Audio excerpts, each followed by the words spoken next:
There is a clock on your wrist, or perhaps on your phone, or on the wall across the room. Wherever it is, it measures time. And you trust it.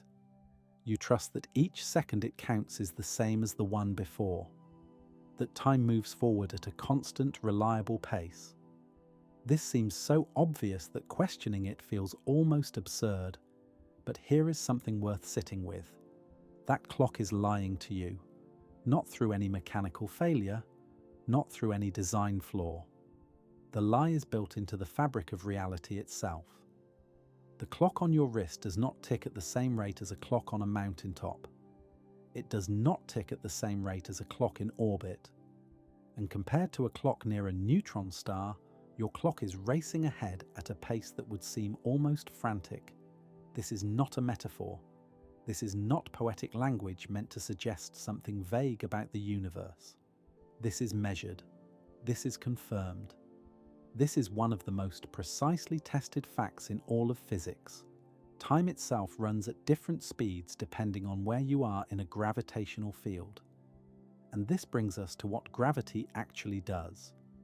You already know that gravity is not quite what it seems. You know that the old picture, the one with invisible forces pulling objects toward each other across empty space, does not hold up under close examination. But knowing what gravity is not does not tell you what gravity is. What does it actually do? What is happening when you feel your weight pressing you into your chair? What is happening when the moon circles the Earth? When light bends around a galaxy? When a star collapses into something so dense that even light cannot escape? The answer begins with a simple realization. Space is not nothing. We tend to think of space as emptiness, the void between objects, the backdrop against which things happen. But this is a holdover from a way of thinking that physics abandoned over a century ago. Space is not a backdrop. Space is a thing. It has properties. It can be measured. It can be stretched, compressed, warped, and curved. And when mass or energy is present, space does not remain flat and passive. It responds. Imagine for a moment a perfectly flat rubber sheet stretched tight in every direction. If you place a heavy ball in the center, the sheet bends. It curves downward around the weight. Now imagine rolling a smaller ball across that sheet. The smaller ball does not travel in a straight line. It curves toward the larger one, not because the larger ball is pulling it, but because the sheet itself is no longer flat. The smaller ball is simply following the shape of the surface it is moving across. This image is imperfect, as all analogies are, but it captures something essential. Objects with mass do not reach out and pull on other objects. Instead, they change the shape of space itself, and other objects, moving through that space, follow paths that are determined by its geometry. But here is where it gets deeper. Space alone is not enough. Time is also part of the picture. When we talk about the geometry of the universe, we are not talking about three-dimensional space. We are talking about four-dimensional space-time, and gravity curves all of it, not just the spatial directions, time as well. This is why your clock ticks differently at different altitudes. This is why GPS satellites have to constantly adjust for relativistic effects. This is why time near the surface of the Earth runs slightly slower than time high above it. Gravity does not just bend the paths of objects through space, it bends the flow of time itself. Let us make this concrete. Consider a GPS satellite. Right now, as you read this, there are more than 30 of them circling the Earth at an altitude of about 20,000 kilometers. Each one carries an atomic clock of extraordinary precision, capable of measuring time to within a few billionths of a second per day. These clocks are essential to the GPS system. Your phone, your car's navigation, emergency location services, all of it depends on signals from these satellites, and those signals encode precise timing information. Here is the problem. The clocks on those satellites do not tick at the same rate as clocks on the ground. Two effects are at play. The first is the one we have been discussing: gravitational time dilation. Because the satellites are farther from Earth's center, they are in a weaker gravitational field. Time runs faster up there. If uncorrected, the satellite clocks would gain about 45 microseconds per day compared to ground clocks. The second effect is from their motion. The satellites are moving at roughly 14,000 kilometers per hour. According to special relativity, moving clocks run slower. This effect causes the satellite clocks to lose about 7 microseconds per day. Combined, the net result is that the satellite clocks run fast by about 38 microseconds per day. This might sound tiny, but GPS depends on precise timing. Light travels about 300 meters in a single microsecond. An error of 38 microseconds would translate into a positioning error of more than 10 kilometers every single day. So the system corrects for this. The clocks on GPS satellites are deliberately set to tick slightly slower than they would naturally, just enough to compensate for the relativistic effects. When they reach orbit, they tick at the same rate as ground clocks. This is not theoretical. This is engineering. Billions of people rely on it every day. What does this tell us about gravity? It tells us that gravity is not just something that affects objects, it affects time. The presence of mass, the presence of Earth beneath your feet, is literally slowing down the passage of time around you. Not in some abstract sense, in a real, measurable, physically consequential way. Now let us expand the scale. Earth is not a particularly massive object as these things go. It has enough gravity to hold an atmosphere, to keep the moon in orbit, to pull you back to the ground when you jump. But in the cosmic scheme, it is modest. The Sun contains more than 300,000 times as much mass, and the effects near the Sun are correspondingly stronger. Light passing close to the Sun is bent, not by some mysterious force tugging on photons. Light has no mass in the classical sense. It cannot be pulled. But light follows the geometry of space-time. And near the Sun, that geometry is curved. This was first observed during a solar eclipse in 1919. Stars whose light passed close to the Sun on its way to Earth appeared slightly shifted from their usual positions. The amount of the shift matched Einstein's predictions precisely. It was one of the first major confirmations of general relativity. But the Sun is still, in cosmic terms, a lightweight. Consider a white dwarf. This is what remains after a star like our Sun exhausts its nuclear fuel. The outer layers drift away, and the core collapses into an object roughly the size of Earth, but containing nearly the mass of the Sun. The density is extraordinary. A teaspoon of white dwarf material would weigh several tons on Earth. Near a white dwarf, time runs noticeably slower than in empty space far away. Clocks there would fall behind. Light escaping from the surface would be redshifted, its wavelength stretched as it climbs out of the gravitational well. This redshift is another way of seeing time dilation. When light is emitted from a region where time runs slowly, it carries that slowness with it. By the time it reaches a distant observer, its frequency is lower. Its color has shifted toward the red end of the spectrum. The light itself is a messenger, carrying information about the different flow of time at its source. Now let us go further. A neutron star is what remains after a more massive star collapses at the end of its life. If the star is too heavy to become a white dwarf, but not quite heavy enough to form a black hole, the core compresses until protons and electrons are crushed together into neutrons. The result is an object perhaps 20 kilometers across, but containing 1.5 to 2 times the mass of the Sun. The density is almost beyond comprehension. A sugar cube-sized piece of neutron star matter would weigh about 1 billion tons. The surface gravity is roughly 200 billion times stronger than Earth's. At the surface of a neutron star, time runs at about 70 to 80% of the rate it does far away. If you could somehow survive there, looking up at the distant universe, you would see stars age faster than you. Centuries might pass out there while only decades passed for you. And this is still not the extreme case. A black hole forms when the core of a collapsing star is heavy enough that nothing can halt the compression. The matter falls inward, and the curvature of space-time becomes so extreme that it wraps around itself.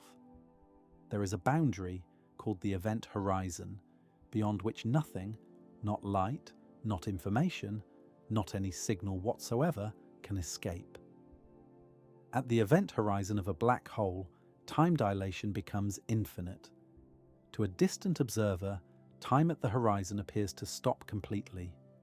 An object falling toward a black hole would seem to slow down as it approached the horizon, its image growing dimmer and redder, never quite crossing over. In the falling object's own experience, everything proceeds normally. It crosses the horizon in finite time by its own clock. But from the outside, that crossing takes forever. This is not paradox. This is geometry. Different observers, in different locations in a curved space-time, genuinely experience different flows of time. There is no universal clock. There is no master timekeeper. Time is local, and gravity shapes it. Let us step back and consider what this means. When you stand on Earth, you are not being pulled toward the center by an invisible force. You are in a region of curved space-time. The curvature is greatest near the surface and diminishes with altitude. Your body, your clock, your experience of time, all of it is embedded in this curved geometry. When you drop a ball, it falls. But what is falling? In the old picture, a force acts on the ball, accelerating it downward. In the geometric picture, the ball is following the straightest possible path through curved space-time. This path is called a geodesic, and in the curved geometry near Earth, the geodesic that starts from rest and extends into the future happens to curve downward through space. The ball is not being pushed or pulled, it is simply moving along the path that space-time itself defines as straight. This might seem like a semantic distinction. What difference does it make whether we call it a force or a geometry? But the difference is profound. Forces require a mechanism. Something has to transmit them. Something has to carry the influence from one object to another. In Newton's picture, gravity was instantaneous. The sun's gravity reached Earth immediately, with no delay, no propagation. This was always troubling. It violated the spirit, if not the letter, of the principle that effects should not precede causes, that information should not travel faster than light. In Einstein's picture, there is no mysterious action at a distance. Mass curves space-time locally. The curvature extends outward, but it does so as part of the geometry itself. There is nothing being transmitted. There is just the shape of reality, and everything moves according to that shape. And when masses move, when stars explode, when black holes merge, the curvature changes. These changes ripple outward through space-time at the speed of light. We call them gravitational waves. They are not forces. They are oscillations in the geometry itself. In 2015, we detected them for the first time from the collision of two black holes more than 1 billion light-years away. The fabric of space-time was ringing like a struck bell, and we finally had ears to hear it. But let us return to something closer. Let us return to your experience of weight.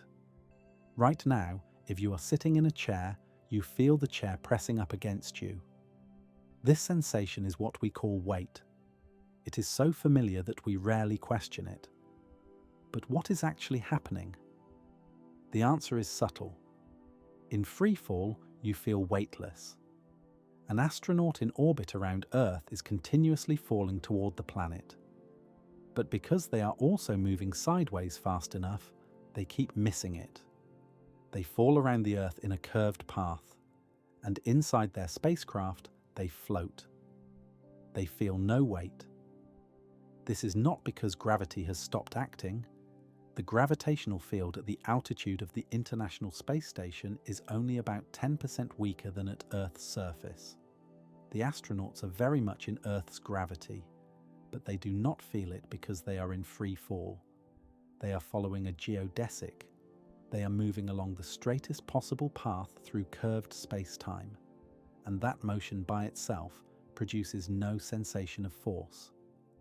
What you feel when you sit in your chair is not gravity. What you feel is the chair preventing you from following your natural geodesic. Left to itself, your body would fall toward Earth's center.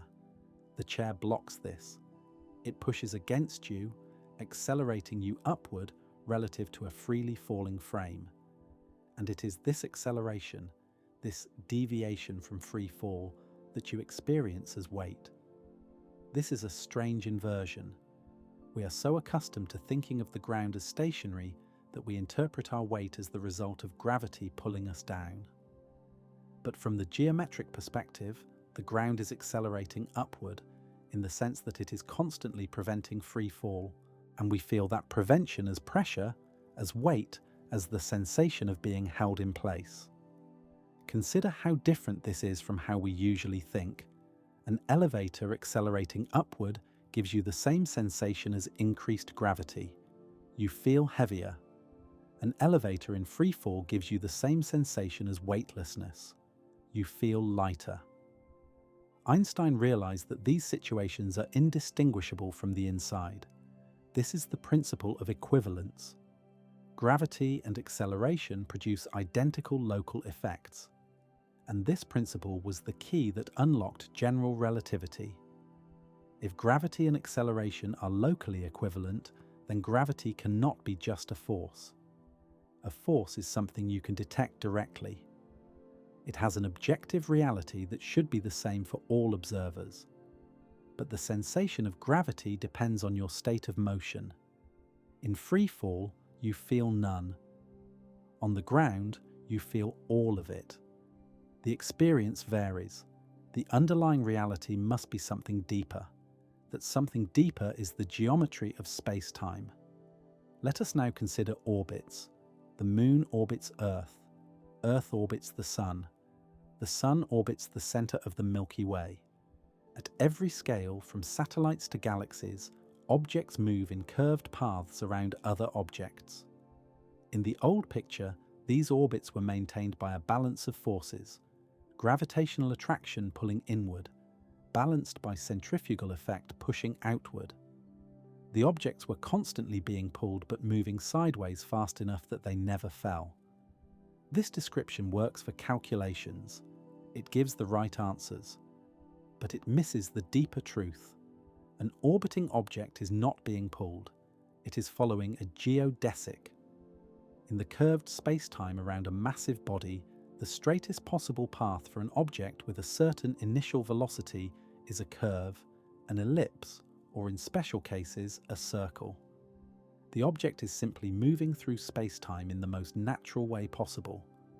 No force is needed to maintain the orbit. The orbit is what happens when you move freely through curved geometry. Think about what this means. The Moon is not held in place by an invisible tether. The Moon is moving through space-time along the straightest path available. It just so happens that, near a massive body like Earth, straight paths curve around. The Moon is falling, in a sense, but it is falling around the Earth rather than into it, and the Earth is doing the same around the Sun, and the Sun around the galactic center. All of these objects are in free fall. All of them are following geodesics. All of them are moving through space-time in the simplest, most unforced way possible. The complexity of their paths comes not from complicated forces, but from the curved geometry of the space they move through. This perspective changes how we think about stability. In the force picture, orbits seem fragile. They require a precise balance. Too much speed and the object flies away. Too little and it falls inward. We imagine that something is constantly working to maintain the balance. In the geometric picture, orbits are natural. They are what happens automatically when you move through curved space-time. No maintenance is required. No ongoing force is needed. The object simply continues along its geodesic until something interrupts it. This is why the planets have been orbiting the Sun for billions of years without any mechanism to keep them there. They are not being held, they are just moving. The geometry of space-time guides them, and they follow. Now let us think about light. Light, we are told, travels in straight lines. This is one of the first things we learn about optics. Shadows have sharp edges because light does not bend around corners. We aim lasers and trust that the beam will go where we point it. But light too follows geodesics. And in curved space-time, geodesics are not straight in the Euclidean sense. Near a massive object, light bends. This effect is small near ordinary objects. Earth's gravity bends starlight by tiny fractions of an arcsecond, far too small to notice with the naked eye. But near more massive objects, the bending becomes significant. The Sun bends starlight by about 1.75 arcseconds. This is small but measurable. During a total solar eclipse, when the Sun's glare is blocked, stars near the edge of the Sun appear slightly displaced from their true positions. The light from those stars passed close to the Sun on its way to Earth, and the curved geometry near the Sun deflected it. At larger scales, the effect becomes dramatic. Galaxies contain hundreds of billions of stars, plus vast amounts of dark matter, all gravitating together.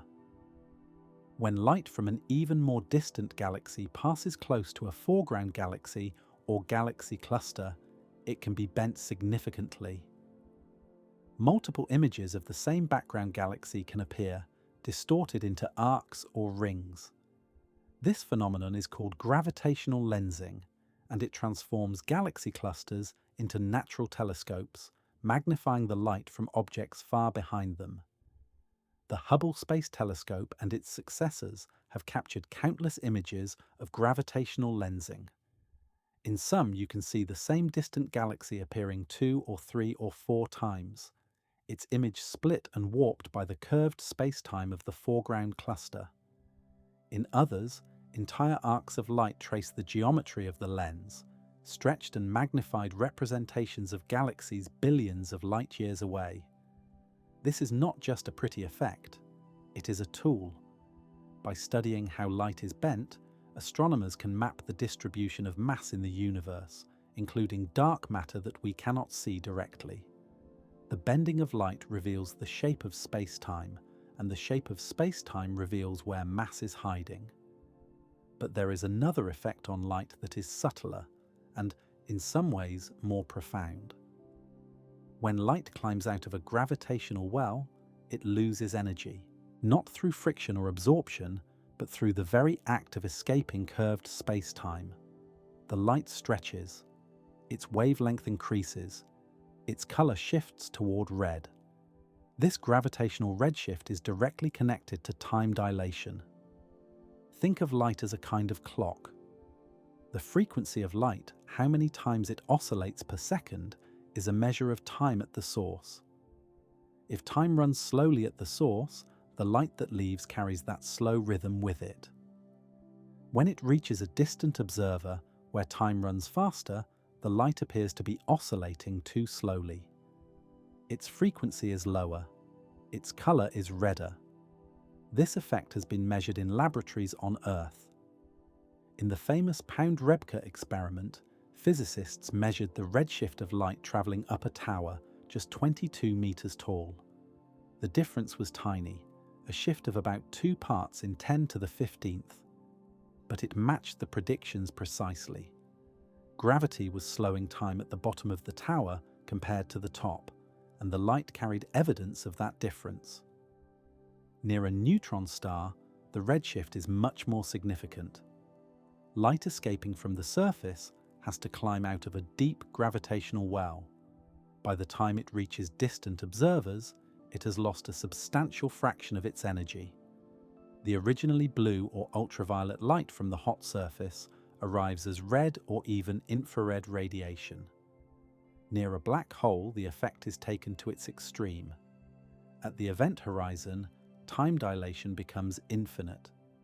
Light emitted from exactly at the horizon would be redshifted all the way to zero frequency.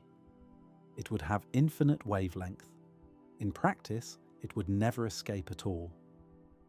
The event horizon is the boundary beyond which the geometry of space-time tilts so steeply that all paths, even the paths of light, curve inward toward the singularity. This is what defines a black hole, not a surface, not a material object, but a region of space-time where the curvature is so extreme that escape becomes geometrically impossible. The event horizon is not a thing you could touch. It is a mathematical boundary, a one-way door carved into the fabric of space-time itself. Let us pause here and consider what we have covered. Gravity curves space-time. The curvature affects both space and time. Time runs slower near massive objects. Objects in free fall follow geodesics, the straightest possible paths through curved geometry. What we perceive as gravitational attraction is simply the tendency of these geodesics to converge near mass. Light, too, follows geodesics, bending around massive objects and shifting in frequency as it climbs or falls through gravitational fields. This is not a metaphor. This is the architecture of reality. Every experiment we have performed, every observation we have made, confirms this picture. The universe is not a stage on which objects perform according to forces. The universe is a geometry, and everything, matter, light, time itself, moves according to the shape of that geometry. Now let us think about what determines this shape. The answer is mass and energy. Wherever there is mass, space-time curves. Wherever there is energy in any form, space-time responds. This relationship is captured in Einstein's field equations, a set of mathematical expressions that relate the curvature of space-time to the distribution of mass and energy within it. We do not need the equations to understand the principle. Mass tells space-time how to curve. Space-time tells mass how to move. These two statements, elegantly simple, summarize the entire content of general relativity. But notice that the relationship is mutual. Mass is not passively placed on a pre-existing geometry. Mass shapes the geometry, and the geometry in turn influences how mass moves, which then affects the geometry, which then affects the motion. The whole system is dynamic, interconnected, self-referential in a way that Newtonian physics never anticipated. This is why general relativity is so difficult. The equations are non-linear. The geometry depends on mass, and the motion of mass depends on geometry, and both are changing together. Solving the equations exactly is possible only in special, highly symmetric cases.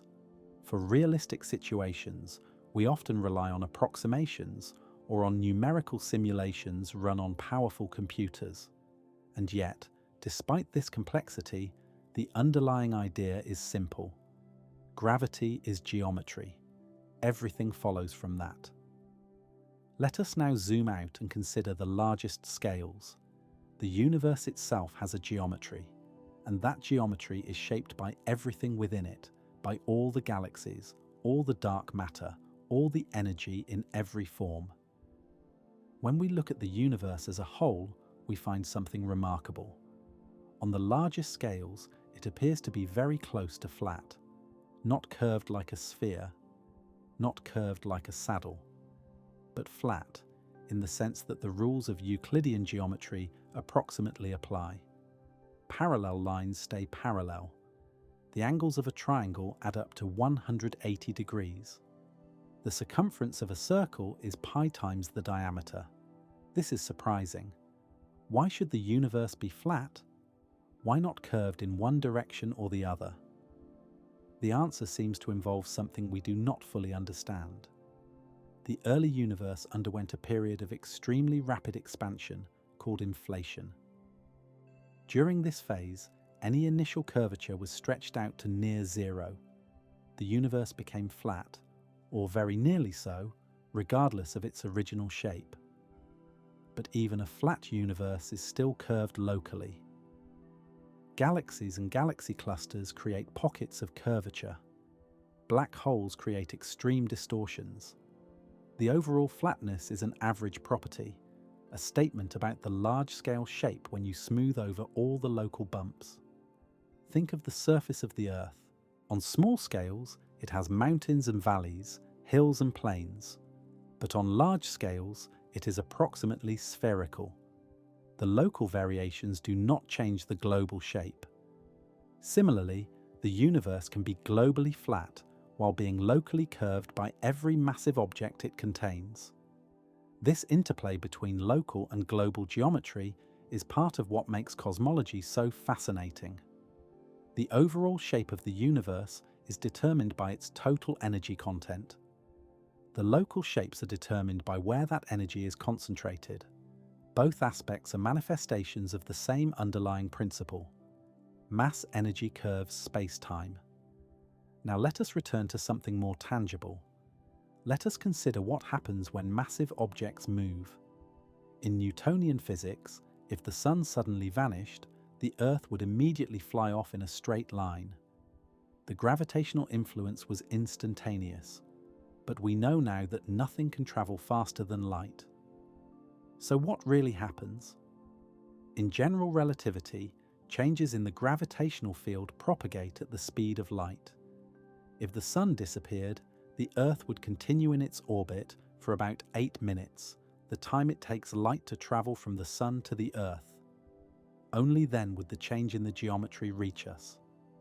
Only then would our path through space-time shift. This propagation of gravitational influence is carried by ripples in space-time itself, gravitational waves. When massive objects accelerate, when they orbit each other, when they collide, they create ripples in the geometry that spread outward like waves on a pond. For most systems, these waves are incredibly weak. The Earth orbiting the Sun produces gravitational waves, but their energy is negligible compared to the orbital energy. The waves carry away so little energy that the orbit barely changes over billions of years. But in extreme systems, the waves become significant. Consider 2 neutron stars in close orbit around each other. Each is incredibly dense.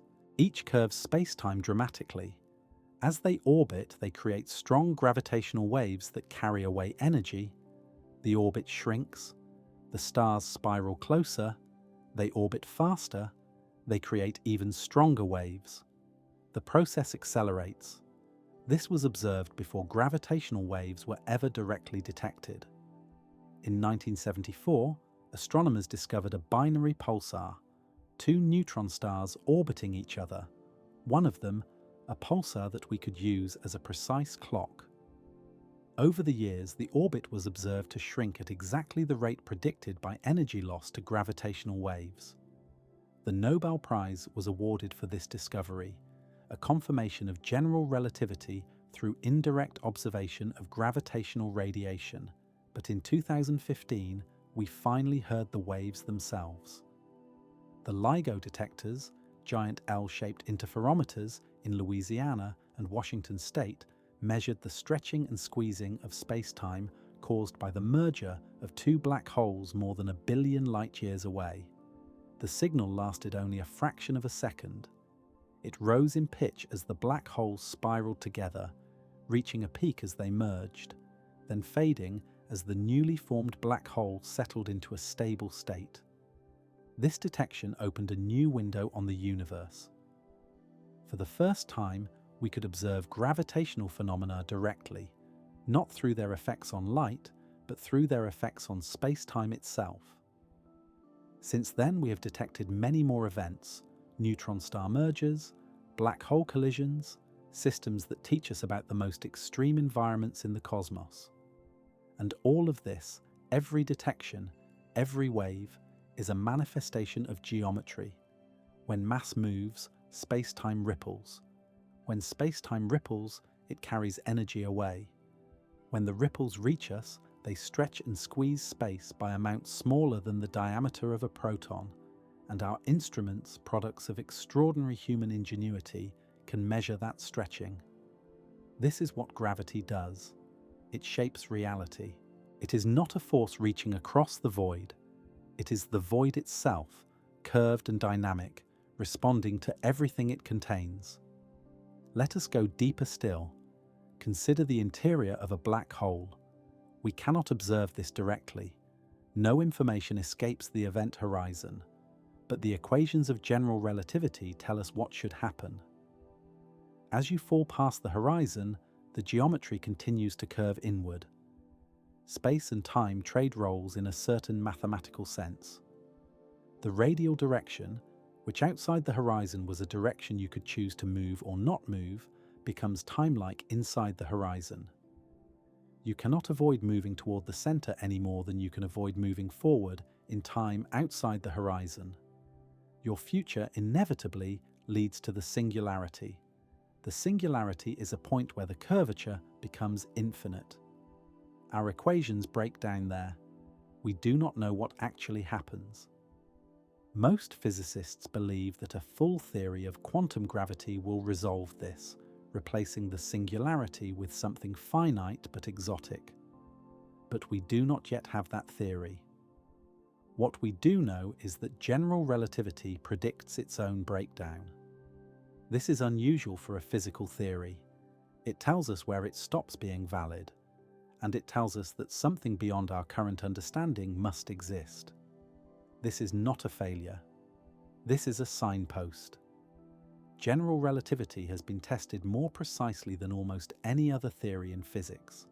It has passed every test, but it also tells us that, at the most extreme limits, we need something more. The search for that something more is one of the great quests of contemporary physics. How do we combine the geometry of general relativity with the probabilistic nature of quantum mechanics? How do we describe space-time at scales where both gravity and quantum effects are significant? These questions remain open. They drive research in string theory, loop quantum gravity, and other approaches. The answers, when we find them, may transform our understanding as profoundly as general relativity did a century ago. But for now, let us stay with what we know. Gravity is geometry. Space-time is curved by mass and energy. Objects follow geodesics. Time runs at different rates depending on where you are in a gravitational field. Light bends, clocks slow, paths converge. And this geometry is not static. It responds. It evolves. It ripples. The universe is not a fixed stage. It is a dynamic, flexible, ever-changing fabric, shaped by everything it contains. There is something deeply satisfying about this picture. In Newton's universe, gravity was a mysterious action at a distance, a force that reached across emptiness to tug on objects. It worked, but it never explained. Einstein showed us that there is nothing reaching across the void. There is just the void itself, curved and shaped, and everything moving through it according to that shape. This is not less mysterious in one sense. The fact that mass curves space-time is itself a deep puzzle. Why should mass have this effect? What is the mechanism? General relativity describes the relationship, but does not explain why it exists. These are questions for a deeper theory, one we do not yet have. But in another sense, the mystery is resolved. Gravity is no longer an unexplained action at a distance. It is geometry. It is the shape of the world. And shape is something we can visualize, can understand, can work with. Let us now think about the experience of someone in different gravitational environments. Imagine you are standing on the surface of a white dwarf. You are somehow protected from the crushing gravity and extreme heat. You look up. What do you see? The stars above you appear slightly distorted. Their positions are shifted by the curvature of space-time near the white dwarf. The universe seems to be wrapping around you. Light from behind you, from directions you would normally not be able to see, bends around and reaches your eyes. You can see more than half the sky in every direction. Time passes differently. Your clock runs at perhaps 70 or 80% of the rate of a clock in empty space.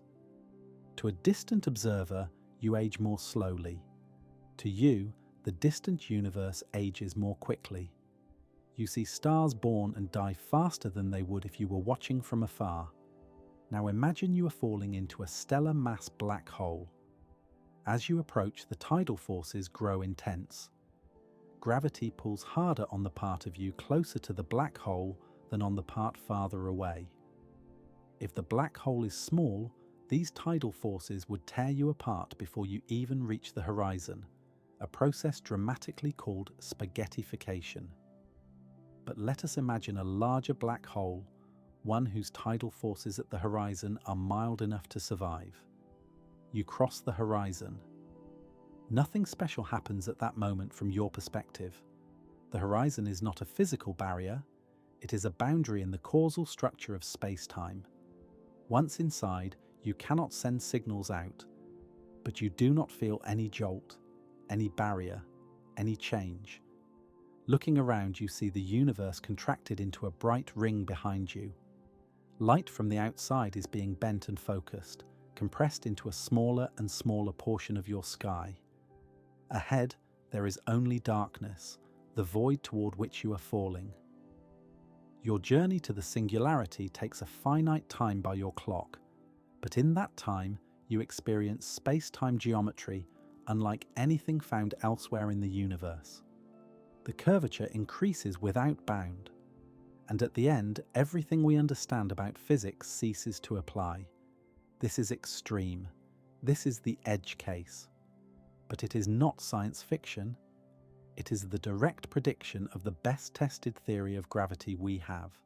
Black holes are real. We have imaged their silhouettes, detected their gravitational waves, observed the stars that orbit them.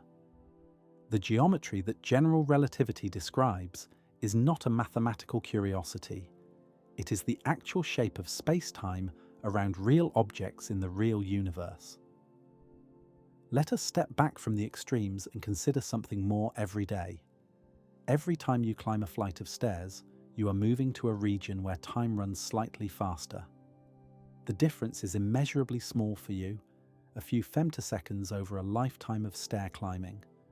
But it is real. The atomic clocks in laboratories around the world can measure it. If you lived your entire life on the top floor of a tall building instead of the ground floor, you would age slightly, immeasurably more by the time you died. Every time an airplane flies, it carries its passengers into a region of weaker gravity. The clocks on the plane run faster than clocks on the ground by a tiny amount. They also run slower due to the plane's motion, the special relativistic effect. The two effects partially cancel, but not completely. Precision measurements can detect the difference. This is what gravity does. It is not something that happens only in exotic locations. It is happening here, now, everywhere. The chair beneath you, the floor beneath that, the earth beneath that, all of it is a region of curved space-time where time runs slower than it would in the emptiness between the stars. You are embedded in gravity right now. You are aging more slowly by a tiny amount than you would if you were in intergalactic space. The difference is negligible for any human purpose. But it is there. It is real. It is part of the geometry you live in. And that geometry extends outward, from Earth into space, from the solar system into the galaxy, from the galaxy into the cosmos. Everywhere there is mass, there is curvature. Everywhere there is curvature, there is the bending of paths, the slowing of time, the stretching and squeezing of space. Let us now consider what happens when curvature varies. Near a point mass, the curvature is strongest close to the mass and falls off with distance. The geometry has a particular shape, described by the Schwarzschild solution, one of the first exact solutions to Einstein's field equations. Near a rotating mass, the geometry is more complex.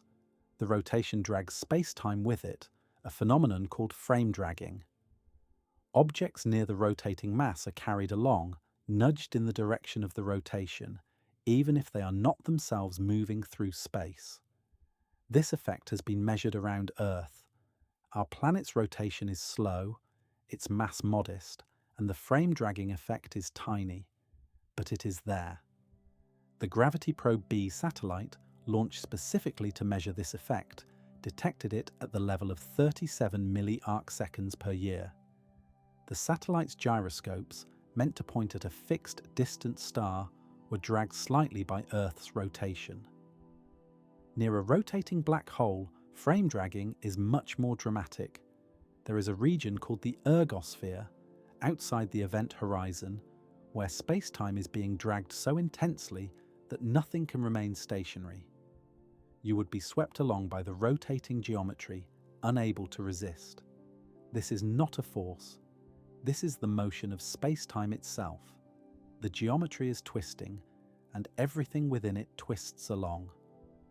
Rotating black holes are the most common type. Stars rotate, and when they collapse, they carry their angular momentum with them. The resulting black holes spin, some of them at very high rates. The geometry around them is described by the Kerr solution, a more complex cousin of the Schwarzschild geometry. The difference matters. The ergosphere of a Kerr black hole has an interesting property. It is possible to enter the ergosphere and leave again with more energy than you had when you entered. This is the Penrose process. By cleverly discarding some mass inside the ergosphere, you can extract rotational energy from the black hole itself. In principle, this could be an energy source vastly more efficient than any nuclear reaction. We have not built such a system. We are far from the technology that would be required. But the physics is there, the geometry allows it, and understanding the geometry helps us imagine what might be possible, if not for us, then perhaps for some far future civilization that has learned to harness the most extreme environments in the universe. Let us now zoom out once more. On the largest scales, the universe is expanding. Galaxies are moving apart from each other, not because they are flying through space, but because space itself is stretching. The geometry of the cosmos is dynamic on the grandest scale. This expansion is a gravitational phenomenon. General relativity predicts it. The field equations, applied to a homogeneous isotropic universe, describe a space-time that either expands or contracts. A static universe is unstable. Any perturbation would set it in motion. When Einstein first discovered this, he was troubled. The expansion of the universe had not yet been observed, and a static cosmos seemed more natural. He added a term to his equations, the cosmological constant, to allow for a static solution. Then Edwin Hubble observed that distant galaxies are receding from us, and the farther they are, the faster they recede. The universe is expanding. Einstein called the cosmological constant his greatest blunder, though ironically, we now believe it exists after all, in a different form. The expansion of the universe is the stretching of space-time on cosmic scales. It means that the geometry is not static. The distances between galaxies grow over time. Light traveling through this expanding space is stretched, its wavelength increasing, its frequency dropping.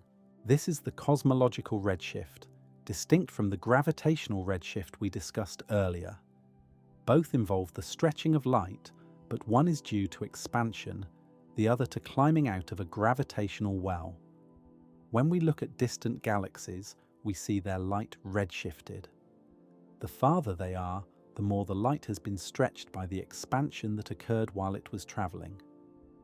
By measuring the redshift, we can infer the distance. By observing how redshift varies with distance, we can reconstruct the history of the expansion. What we find is remarkable. The expansion is accelerating.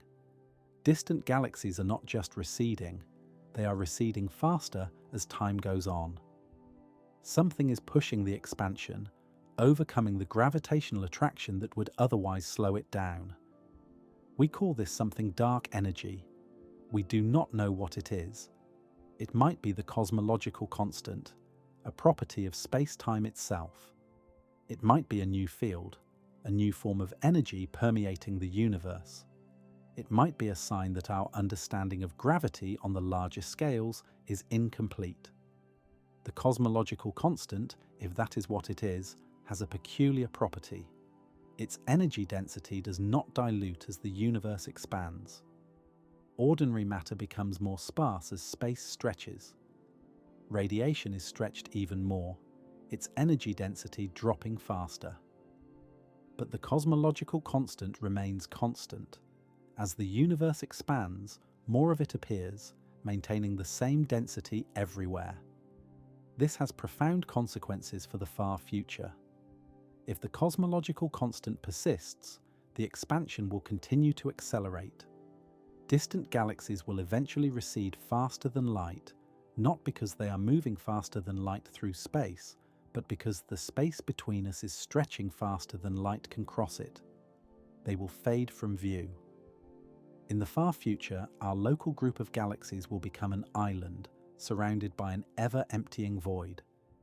This is not the death of the universe. It is a change in its structure. The universe will continue to exist, continue to obey the same physical laws. But its topology, its connectivity, will be different. Regions that are currently in causal contact will become forever separated. And all of this is gravity.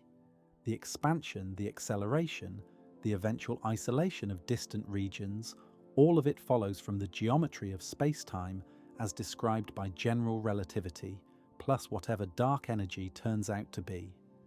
Let us now consider the beginning. If the universe is expanding now, it was smaller in the past.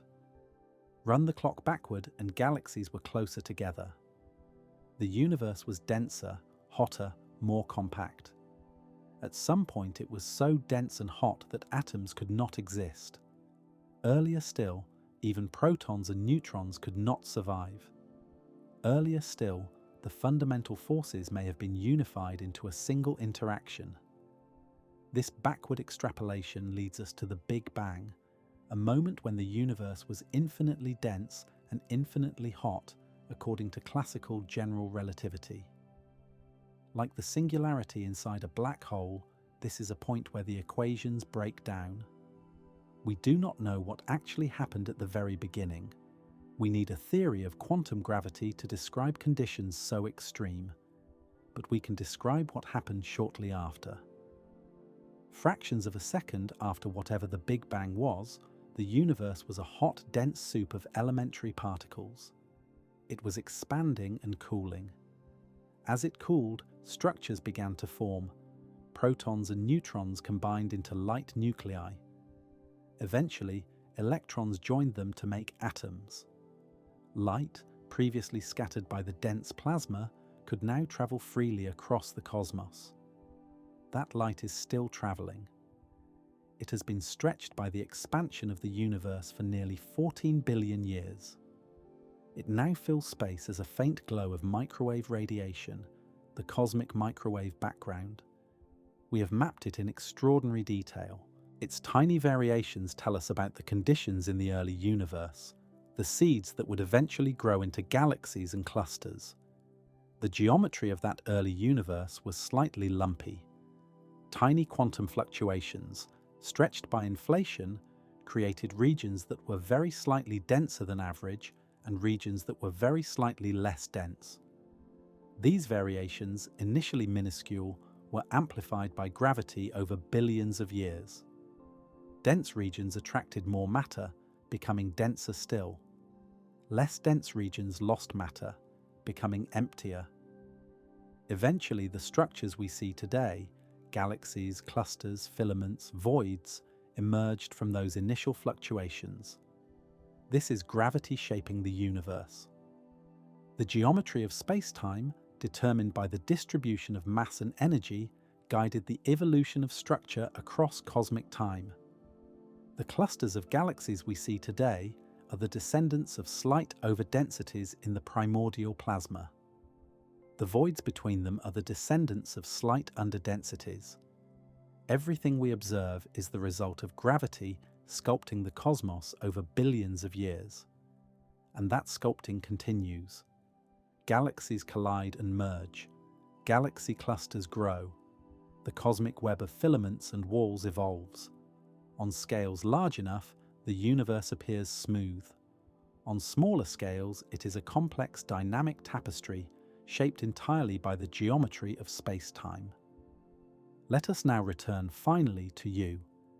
You exist in this universe. You are made of atoms that were forged in stars, from elements that condensed out of the primordial plasma, from quarks that emerged in the first instance after the Big Bang. Your atoms are held together by forces other than gravity, electromagnetic forces, the strong nuclear force. But your existence here, on this planet, depends on gravity. The sun holds the Earth in orbit. The Earth holds the moon. You are held to the Earth's surface. The galaxy holds us within its sprawling structure.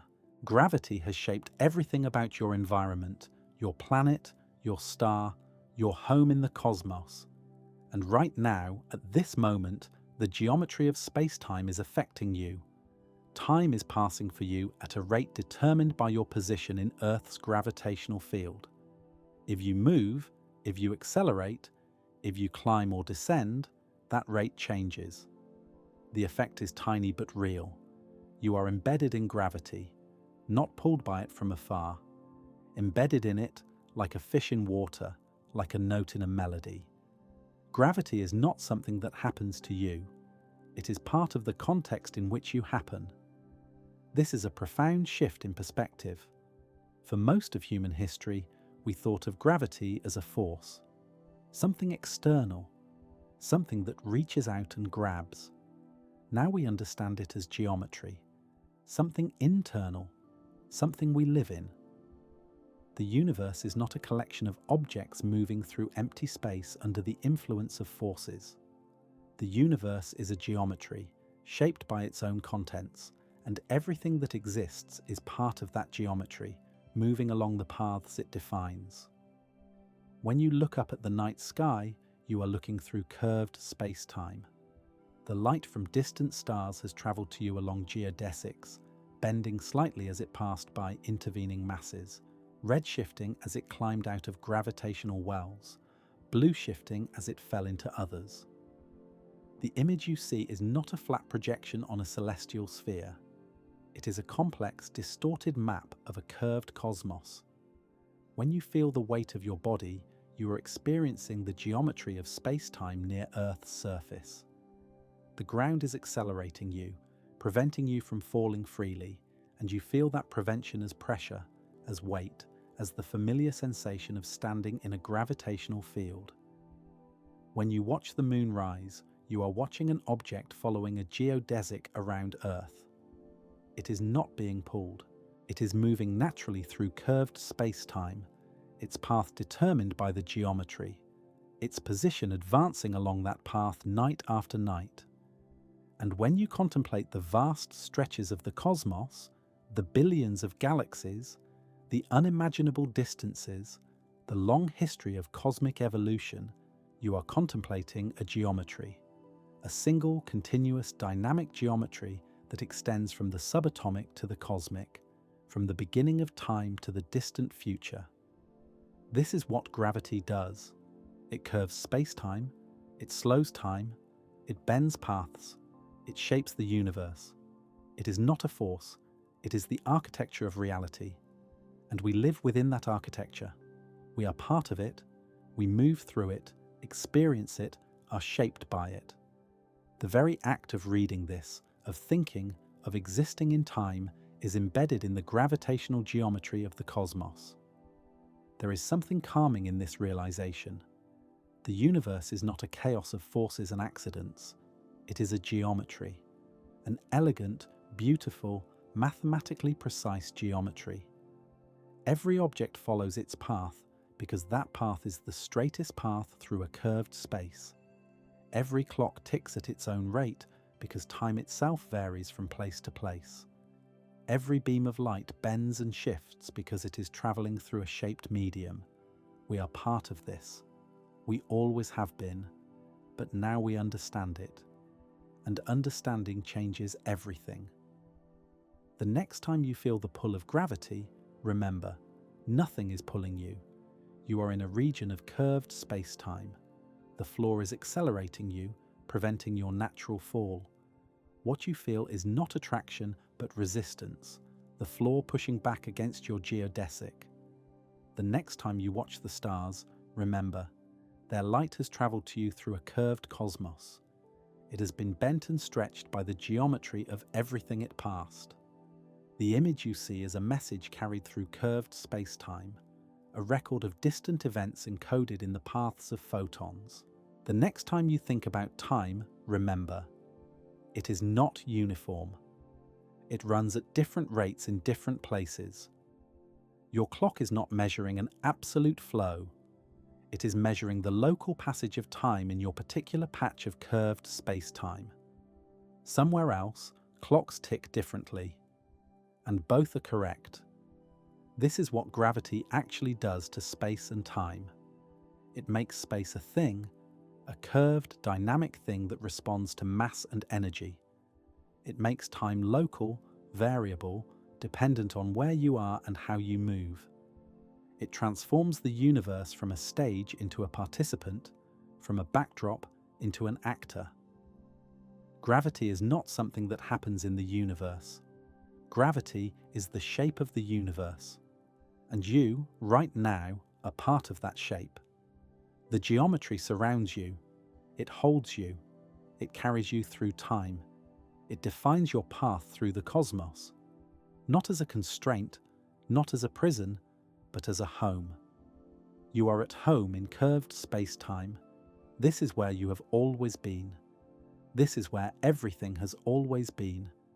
And now, perhaps, you see it a little more clearly. The quiet architecture of reality, the gentle curvature that guides every motion, the invisible geometry that makes everything possible. This is gravity, not a force but a shape, not a pull but a path, not something that happens to you, but something you are part of. And the universe, in all its vastness and intricacy, is simply the geometry that contains you, shaped by everything within it, including you. This is what gravity does to space and time. It makes them real. It makes them dynamic. It makes them the fabric of existence itself. And now, understanding this, you can look at the world with new eyes. The falling apple, the orbiting planet, the bending light, the slowing clock, all of it is geometry. All of it is the shape of the universe, the architecture of reality, the quiet, persistent, beautiful curvature of space-time. This is what gravity actually does. And it has been doing it all along. Consider now a thought that brings together everything we have explored. You are sitting somewhere, reading or listening to this. The light reaching your eyes has traveled from a source, a screen, a speaker, a page. It has traveled through the air, through the curvature of Earth's gravitational field, and it has done so in the most natural way possible, following a geodesic through space-time. The air around you presses against your skin. The molecules of air are themselves following their own chaotic paths, bouncing off each other, off walls, off you. But the overall behavior of the atmosphere, the reason it stays close to Earth's surface rather than drifting off into space, is because of the curvature of space-time near Earth. The air is held not by a force but by geometry. Your body itself is a collection of atoms held together by electromagnetic forces, organized by biochemical processes, animated by electrochemical signals. But the fact that you exist on a planet, under a star, in a galaxy, in a particular region of the cosmos, is because of gravity. The structures that made you possible, the accretion of interstellar gas into a protoplanetary disk, the formation of the sun, the coalescence of the Earth, all of these were guided by gravity, by the curvature of space-time in this region of the galaxy. So in a very real sense, you are a product of geometry. The shape of space-time in this corner of the cosmos made your existence possible. This is not mystical. This is not poetic license. This is physics. And it is worth pausing to appreciate how ordinary this is. We often think of physics as describing exotic phenomena, black holes, neutron stars, the Big Bang. And yes, physics describes those things, but it also describes you, sitting here, existing in curved space-time, aging at a rate determined by your position in Earth's gravitational field. There is nothing special about the exotic. The same geometry that creates event horizons also creates your weight. The same curvature that bends starlight also keeps the moon in orbit. The physics is the same everywhere. Only the intensity varies. What does this tell us about the nature of reality? It tells us that the universe is unified in a deep way. The same principles apply at every scale. The geometry of space-time is not one thing near a black hole and another thing near you. It is the same thing, the same fabric, curved more in some places and less in others. When you stand up from your chair, you are not fighting a force. You are using your muscles to accelerate yourself, to push against the floor, to move along a path that is not a geodesic. Freefall is the natural state. Standing is the accelerated state. This is the opposite of how we usually think about it. And yet, this inverted perspective is the correct one. General relativity is not a reinterpretation of Newtonian physics. It is a deeper understanding that reveals Newton's picture as an approximation. A very good approximation for everyday purposes, but an approximation nonetheless. Consider what happens when you throw a ball. You release the ball from your hand. It arcs through the air and falls to the ground. In Newton's picture, gravity is pulling the ball downward the entire time, curving its path into a parabola. In Einstein's picture, the ball is following a geodesic through curved space-time. The parabola you see is the projection of that geodesic onto three-dimensional space. The ball is not being pulled. It is moving freely, naturally, along the straightest path available in the curved geometry near Earth. Why does the ball come down instead of continuing upward forever? Because the geodesics in Earth's gravitational field curve back toward the surface. It is like rolling a marble across a surface that is subtly tilted. The marble curves toward the lower side, not because anything is pushing it, but because the surface itself guides its motion.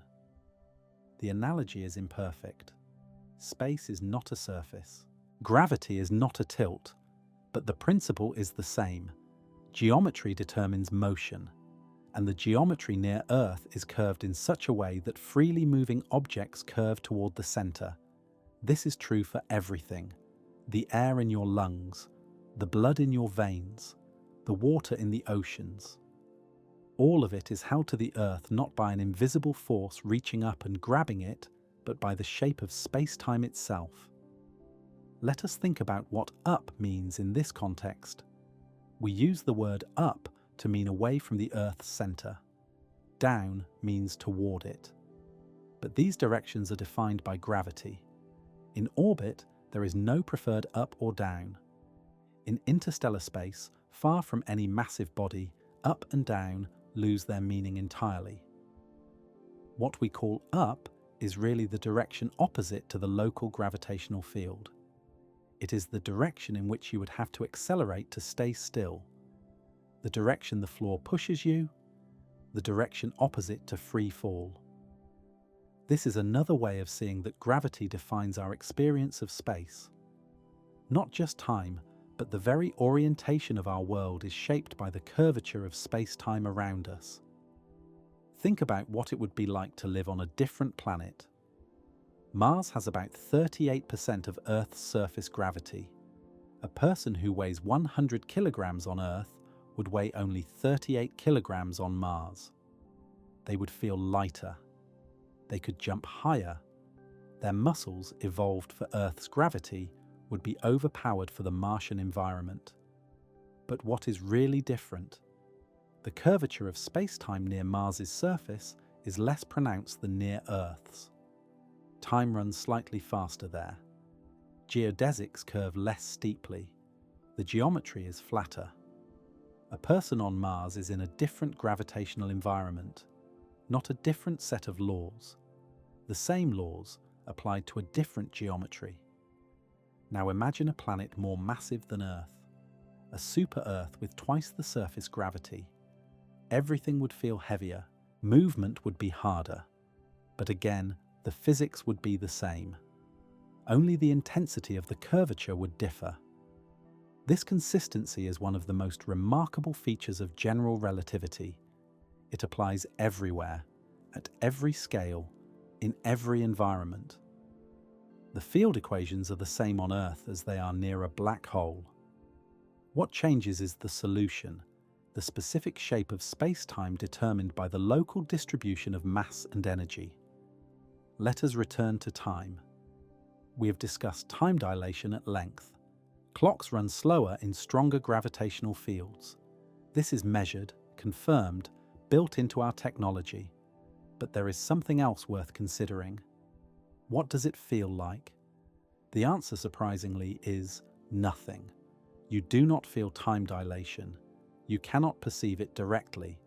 Your thoughts, your heartbeat, your metabolism, all of these are governed by physical processes that are themselves affected by time dilation. If time runs slower for you, then everything about you runs slower in the same proportion. You have no internal reference point to notice the difference. This is why time dilation was so difficult to discover. It has no direct sensory signature. You cannot feel yourself aging more slowly near a massive object. You can only measure it by comparing clocks. Consider two twins. One stays on Earth, the other travels to a neutron star, spends time near its surface, and returns. The traveling twin will have aged less. They will be younger than their sibling, not because anything strange happened to them biologically, but because less time passed for them. They lived fewer seconds, their hearts beat fewer times, their cells divided fewer times. This is the famous twin paradox, though it is not really a paradox. It is just a consequence of time being local rather than universal. Different paths through space-time have different durations. The traveling twin took a shorter path through time. What matters here is that the experience of time is unchanged. The traveling twin did not feel time moving slowly. They felt completely normal. It is only when they compare clocks with their sibling that the difference becomes apparent. This tells us something important. Time dilation is not a distortion of experience. It is a property of the geometry. Different locations, different motions, correspond to different amounts of time passing. But locally, time always seems to flow at the same rate. 1 second always feels like 1 second. Let us now consider a different aspect of gravity's effect on space-time. We have focused on curvature, but there is also the question of connection. How does the geometry at one location relate to the geometry at another? In flat space-time, this is simple. Space is uniform. Time is uniform. You can compare vectors, directions, intervals directly between any 2 points. In curved space-time, this becomes more subtle. You cannot simply compare a direction at one point to a direction at another point. The curvature gets in the way. You have to account for how the geometry varies between the two locations. This is analogous to navigation on a curved surface. On a flat plane, north is the same direction everywhere. On a sphere, north at the equator points differently than north at mid-latitudes. You cannot simply overlay a map from one region onto another without accounting for the curvature. In general relativity, this subtlety is captured by something called parallel transport. To compare directions at different points, you have to carefully transport one direction to the other location along a specific path, adjusting for the curvature as you go. And depending on which path you take, you might get different results. This is not just mathematical technicality, it has physical consequences. Consider a gyroscope in orbit. A gyroscope tries to maintain its orientation. In flat space, it would point in the same direction forever. But in curved space-time near Earth, something different happens. As the gyroscope orbits, it is parallel transported around the Earth. The curvature of space-time causes its orientation to shift slightly with each orbit. After many orbits, the gyroscope no longer points where it started. It has drifted. This effect is called geodetic precession. It was one of the predictions tested by Gravity Probe B. The satellite carried gyroscopes in orbit and measured how their orientations changed over time. The results matched the predictions of general relativity to high precision. Another effect, which we mentioned earlier, is frame dragging. Earth's rotation drags space-time with it, causing additional precession of the gyroscopes. This effect is smaller, but was also detected. What do these measurements tell us? They tell us that space-time near Earth is curved and twisted in exactly the way general relativity predicts. The geometry is not static. It is shaped by Earth's mass and influenced by Earth's rotation. And objects moving through this geometry respond to its shape in precise, predictable ways. This is gravity at work, not as a force, but as geometry. Let us now consider motion in a different way. When you walk across a room, you feel like you are moving through space. You push off with your feet, you move forward, you arrive at your destination. The room is stationary, and you are the thing that moved. But in the geometric picture, the story is more subtle. You and the room are both embedded in space-time. When you walk, you are tracing a path through that space-time. The room traces a different path. Both paths are curves in a four-dimensional geometry. Neither is more real or more stationary than the other. We tend to privilege the room as stationary because it is attached to Earth, and Earth feels solid and unmoving. But Earth is also tracing a path through space-time. It orbits the Sun. The Sun orbits the galaxy. The galaxy moves relative to other galaxies. There is no absolute rest in general relativity, no fixed background against which all motion is measured.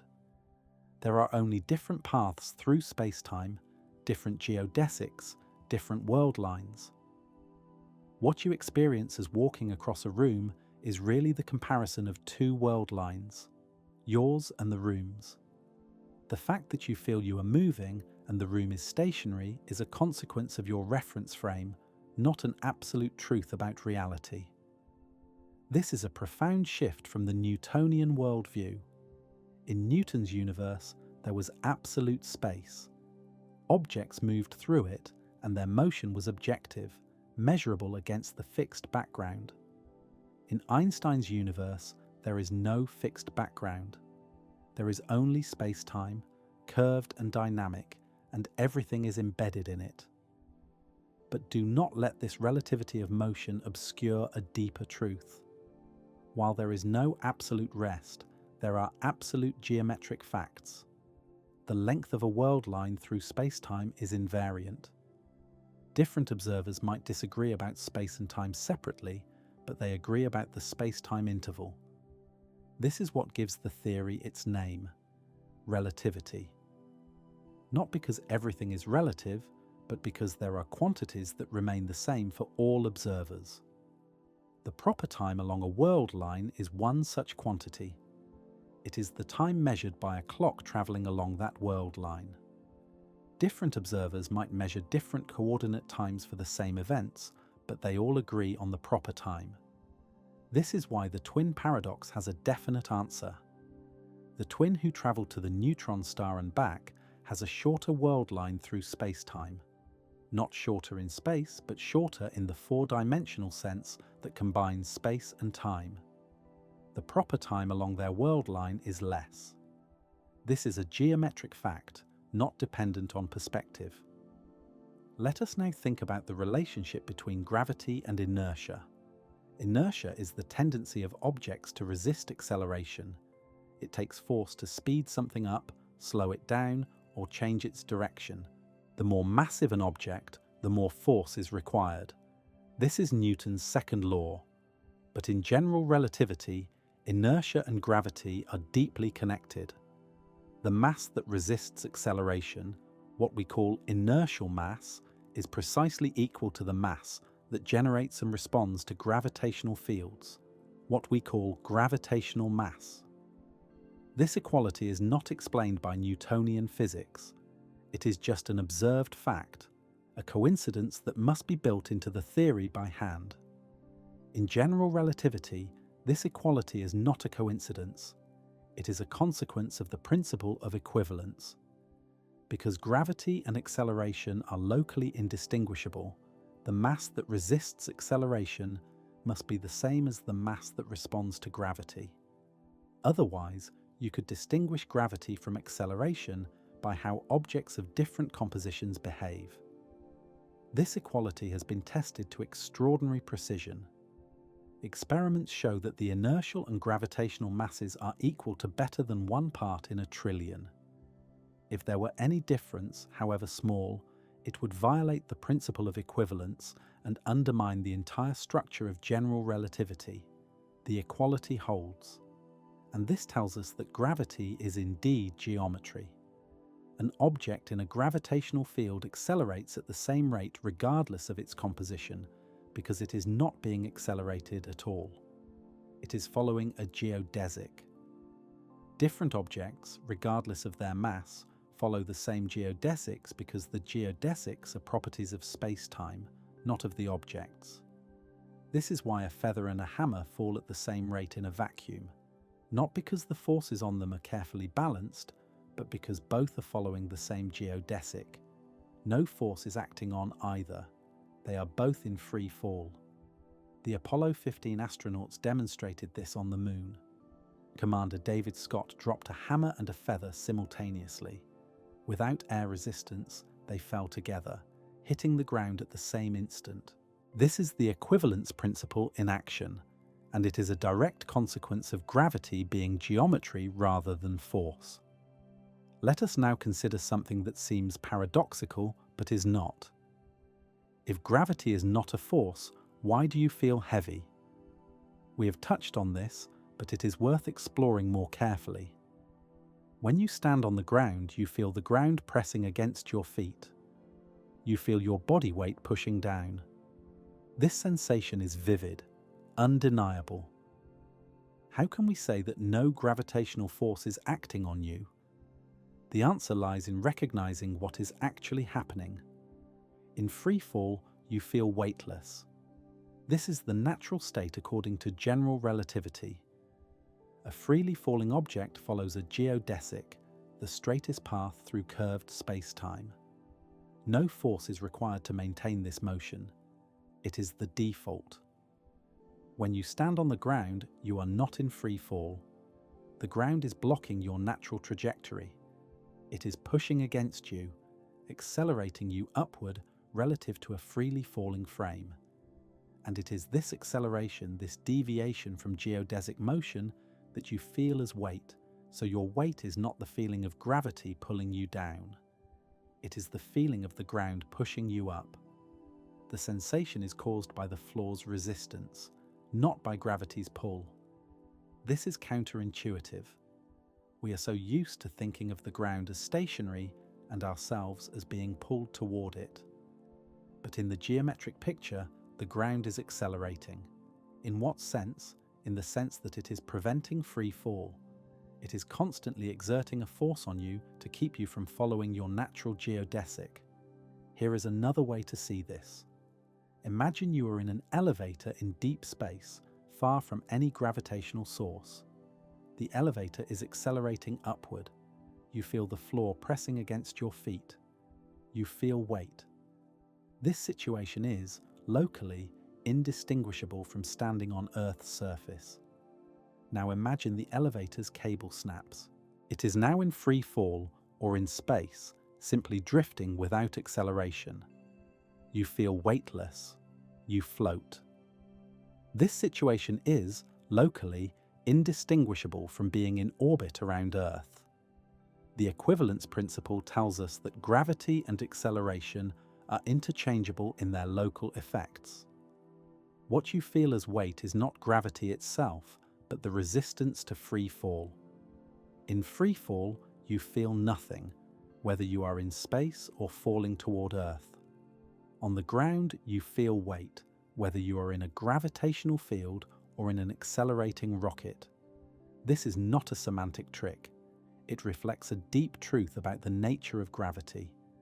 Gravity does not exert a force in the way electromagnetism or the strong nuclear force does.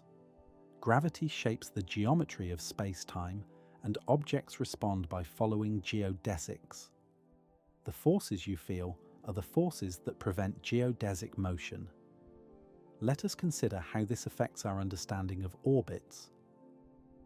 An astronaut in the International Space Station is in free fall. The station is continuously falling toward Earth, following a geodesic that happens to curve around the planet rather than into it. The astronaut floats because they are following the same geodesic as the station.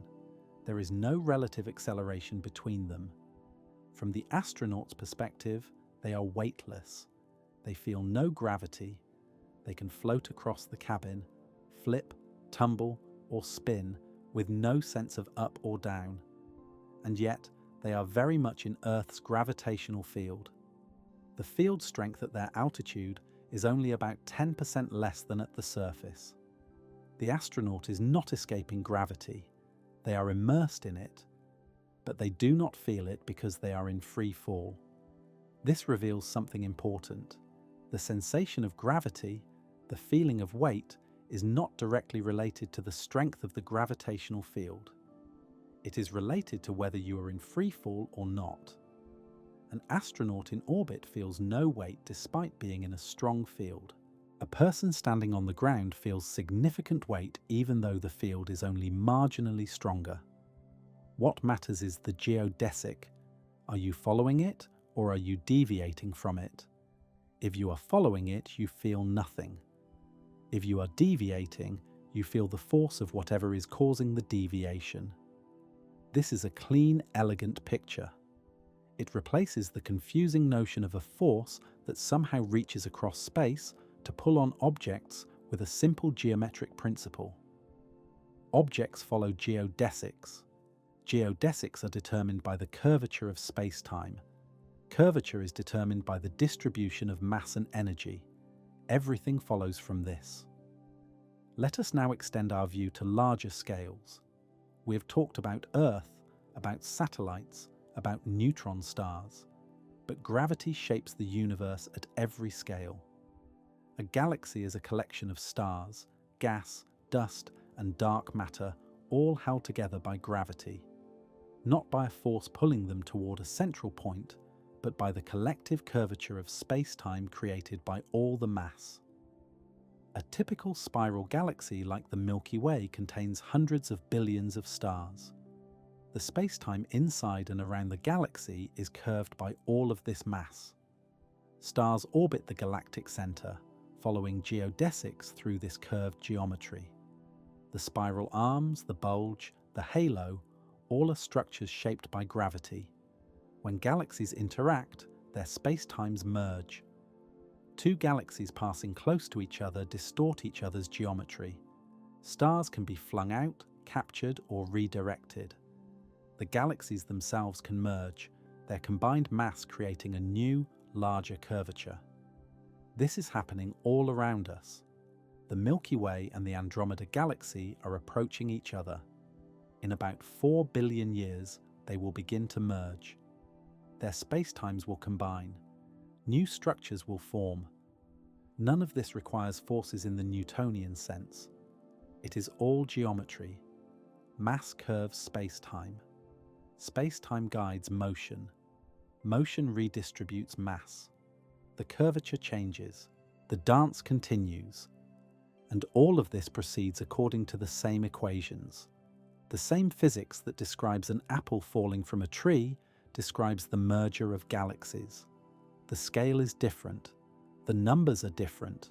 The physical situation is vastly more complex, but the underlying principle is the same. This universality is one of the most beautiful aspects of general relativity. It is a theory of everything gravitational, from the smallest measurable effects of time dilation in laboratory experiments to the largest structures in the observable universe. The same geometric principles apply. Let us now consider something more local again, the tides. You are probably familiar with the tides. Twice a day the oceans rise and fall. This is caused by the moon and to a lesser extent the sun. In the Newtonian picture, the moon's gravity pulls on the Earth. The side of Earth closest to the moon is pulled more strongly than the center, and the center is pulled more strongly than the far side. This differential pulling creates two bulges of water, one toward the moon and one away from it. In the geometric picture, the same effect arises, but the explanation is different.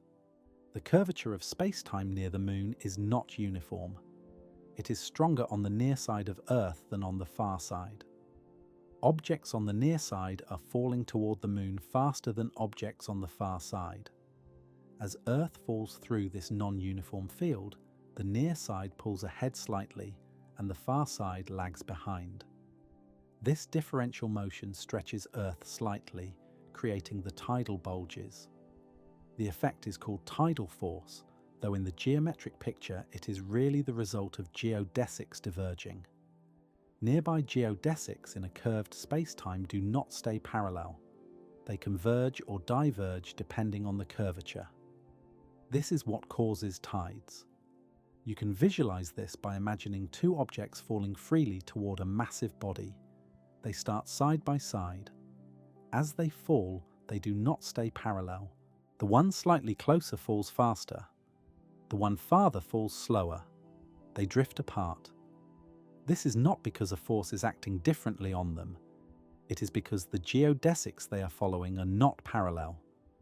In curved space-time, straight lines do not behave the way they do in flat space. Tidal effects are also what would destroy you if you fell into a small black hole.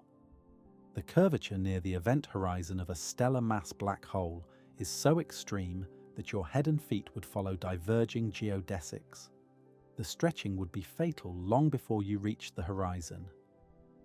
Near a supermassive black hole, the tidal forces at the horizon are much gentler. You could survive crossing the event horizon, at least initially. The curvature grows stronger as you approach the singularity, but at the horizon of a very massive black hole, the geometry is actually quite gentle by comparison. This might seem surprising. We tend to think of larger black holes as more extreme, but the tidal effects at the horizon depend on the mass in a way that makes larger black holes more hospitable. The horizon is farther from the singularity, and the space-time there is less tightly curved. Of course, hospitable is a relative term. You still cannot escape. You are still destined for the singularity. But you would have time by your own clock to observe and experience the strange geometry before the end. Let us now step back and consider what all of this means for our understanding of reality. Gravity is not a force. It is geometry. This is a statement we have made many times, but its implications continue to unfold. It means that the universe is not a collection of objects acting on each other across empty space. The universe is a space-time, a four-dimensional continuum that is shaped by its contents. Objects do not exert forces on each other from a distance. They simply move through a geometry that is curved by the presence of all the mass and energy around them. It means that time is not a universal background against which events occur. Time is part of the geometry. It varies from place to place, from motion to motion. There is no master clock. There is no absolute now. It means that motion is not something imposed on objects by external forces. Motion is the natural behavior of objects following geodesics. Forces are what disrupt this natural behavior, not what causes it. And it means that the universe is deeply unified. The same principles that govern the fall of an apple govern the orbits of planets, the bending of light, the expansion of the cosmos. There is no separate physics for different scales or different environments. There is just geometry, everywhere and always. This is a profound shift from earlier ways of thinking. It replaces the mechanical universe of Newton, with its forces and actions at a distance, with a geometric universe of shapes and paths. It is more abstract in some ways, but it is also more beautiful, more unified, more deeply explanatory. And it is confirmed, not by philosophical argument, but by experiment. Every test we have performed, every observation we have made, supports this picture. General relativity is one of the most precisely tested theories in all of physics. Let us now consider how this picture changes our intuition about some common situations. When you jump, you leave the ground and then return to it. In the force picture, gravity pulls you back down. In the geometric picture, you are following a geodesic that curves back toward Earth. When you throw a ball horizontally, it arcs downward and eventually hits the ground. In the force picture, gravity bends its path. In the geometric picture, the ball is following the geodesic that corresponds to its initial velocity, and that geodesic curves through space-time in such a way that the ball returns to the surface. When the Moon orbits Earth, it seems to be constantly falling toward us, but constantly missing. In the force picture, gravity and centrifugal effect balance. In the geometric picture, the Moon is simply following a geodesic that is closed, looping back on itself as it curves through the space-time near Earth. In each case, the geometric description is simpler in a deep sense. It does not require balancing forces or invoking effects that resist gravity. It just requires understanding that straight paths in curved space-time are not straight in the Euclidean sense. This does not mean the force picture is wrong. For calculations, for engineering, for everyday purposes, treating gravity as a force works perfectly well. Newton's equations are excellent approximations in all but the most extreme situations. We still use them because they are simpler to calculate with and give the right answers in ordinary circumstances. But if you want to understand what gravity actually is, you need the geometric picture. The force picture is a useful shorthand. The geometric picture is the reality. Let us consider another common situation. You are driving a car around a curve. You feel pushed toward the outside of the curve. This is often called centrifugal force, but it is not really a force. It is the result of your body trying to continue in a straight line while the car turns beneath you. The car pushes on you, accelerating you around the curve, and you feel that push. This is analogous to the experience of weight. In both cases, what you feel is not a fundamental force, but the result of being accelerated. When you stand on the ground, you are being accelerated upward relative to a freely falling frame. When you round a curve in a car, you are being accelerated inward relative to a straight line path. In both cases, the sensation arises from deviation from geodesic motion. Free fall is a geodesic. Straight line motion at constant speed in flat space is a geodesic. When something prevents you from following your geodesic, you feel a force. This connection between gravity and inertia, between weight and acceleration, is at the heart of general relativity. Einstein recognized that these were not separate phenomena, but manifestations of the same underlying principle. Understanding this connection is key to understanding what gravity really is. Let us now think about the future. Our understanding of gravity may still be incomplete. General relativity does not incorporate quantum mechanics. At very small scales, near singularities, or in the earliest moments of the universe, we expect quantum effects to become important. A full theory of quantum gravity would combine these two aspects of physics into a unified whole. We do not yet have such a theory. Various approaches are being explored. String theory, loop quantum gravity, and other frameworks each offer partial insights, but a complete, experimentally verified theory of quantum gravity remains elusive. This does not diminish the success of general relativity. Within its domain of applicability, which is vast, the theory is extraordinarily accurate. It describes everything from the precession of Mercury's orbit to the ripples of gravitational waves, from the bending of starlight to the dynamics of the expanding universe. Whatever theory eventually supersedes general relativity will have to reproduce all of its predictions in the appropriate limits. Just as general relativity reduces to Newtonian gravity in weak fields and slow motions, the future theory will reduce to general relativity in the appropriate regime. The geometric picture of gravity is unlikely to be overthrown. It is more likely to be deepened, extended, embedded in a larger framework. Until then, what we know is remarkable enough. Gravity is geometry. Space-time is curved by mass and energy. Time runs at different rates in different locations. Objects follow geodesics, the straightest paths through curved geometry. What we feel as weight is the resistance to free fall. These are not metaphors.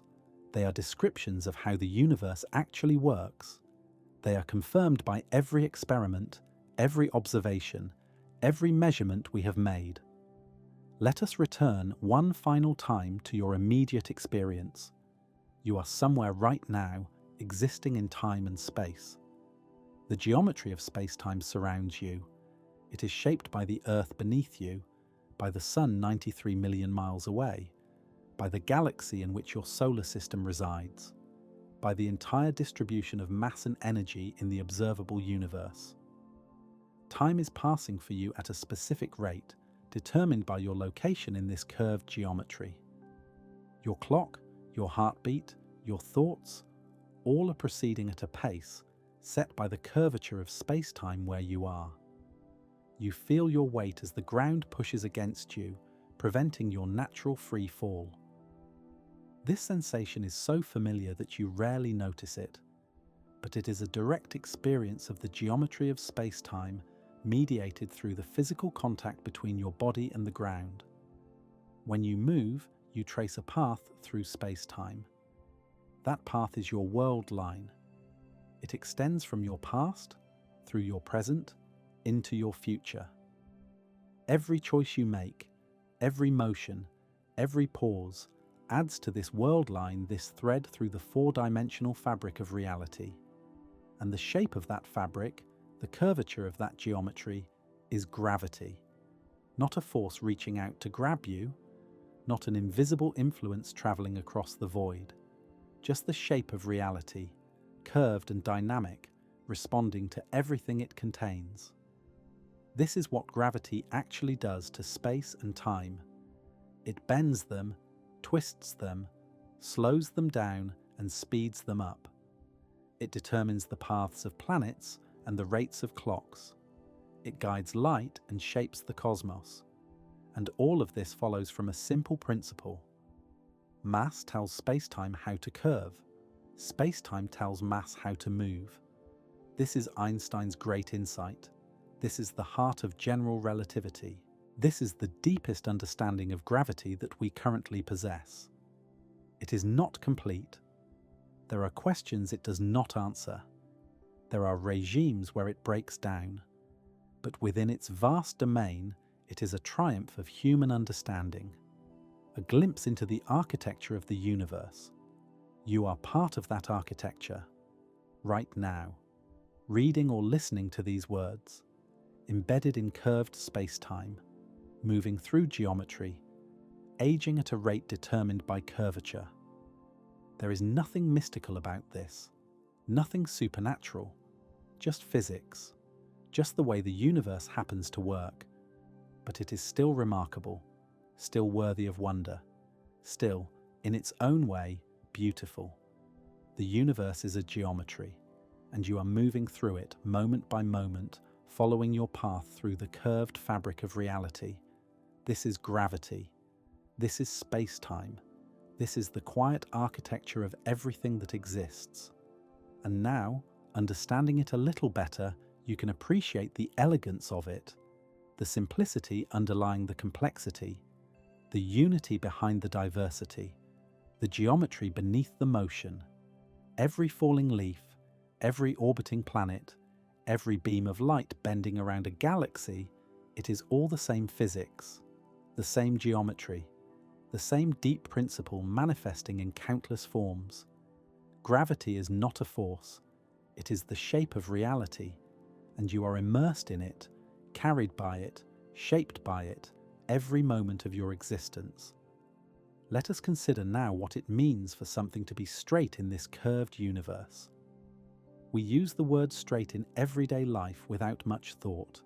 A straight line, a straight path, the shortest distance between 2 points. We know what this means in a flat world. You stretch a string taut and it forms a straight line. But in curved space-time, straightness takes on a different meaning. The geodesic, which we have discussed, is the closest analogue to a straight line in a curved geometry. It is the path that does not turn left or right, the path that continues forward without deviation, the path that a freely falling object follows naturally. But geodesics in curved space-time do not look straight when you project them onto ordinary space.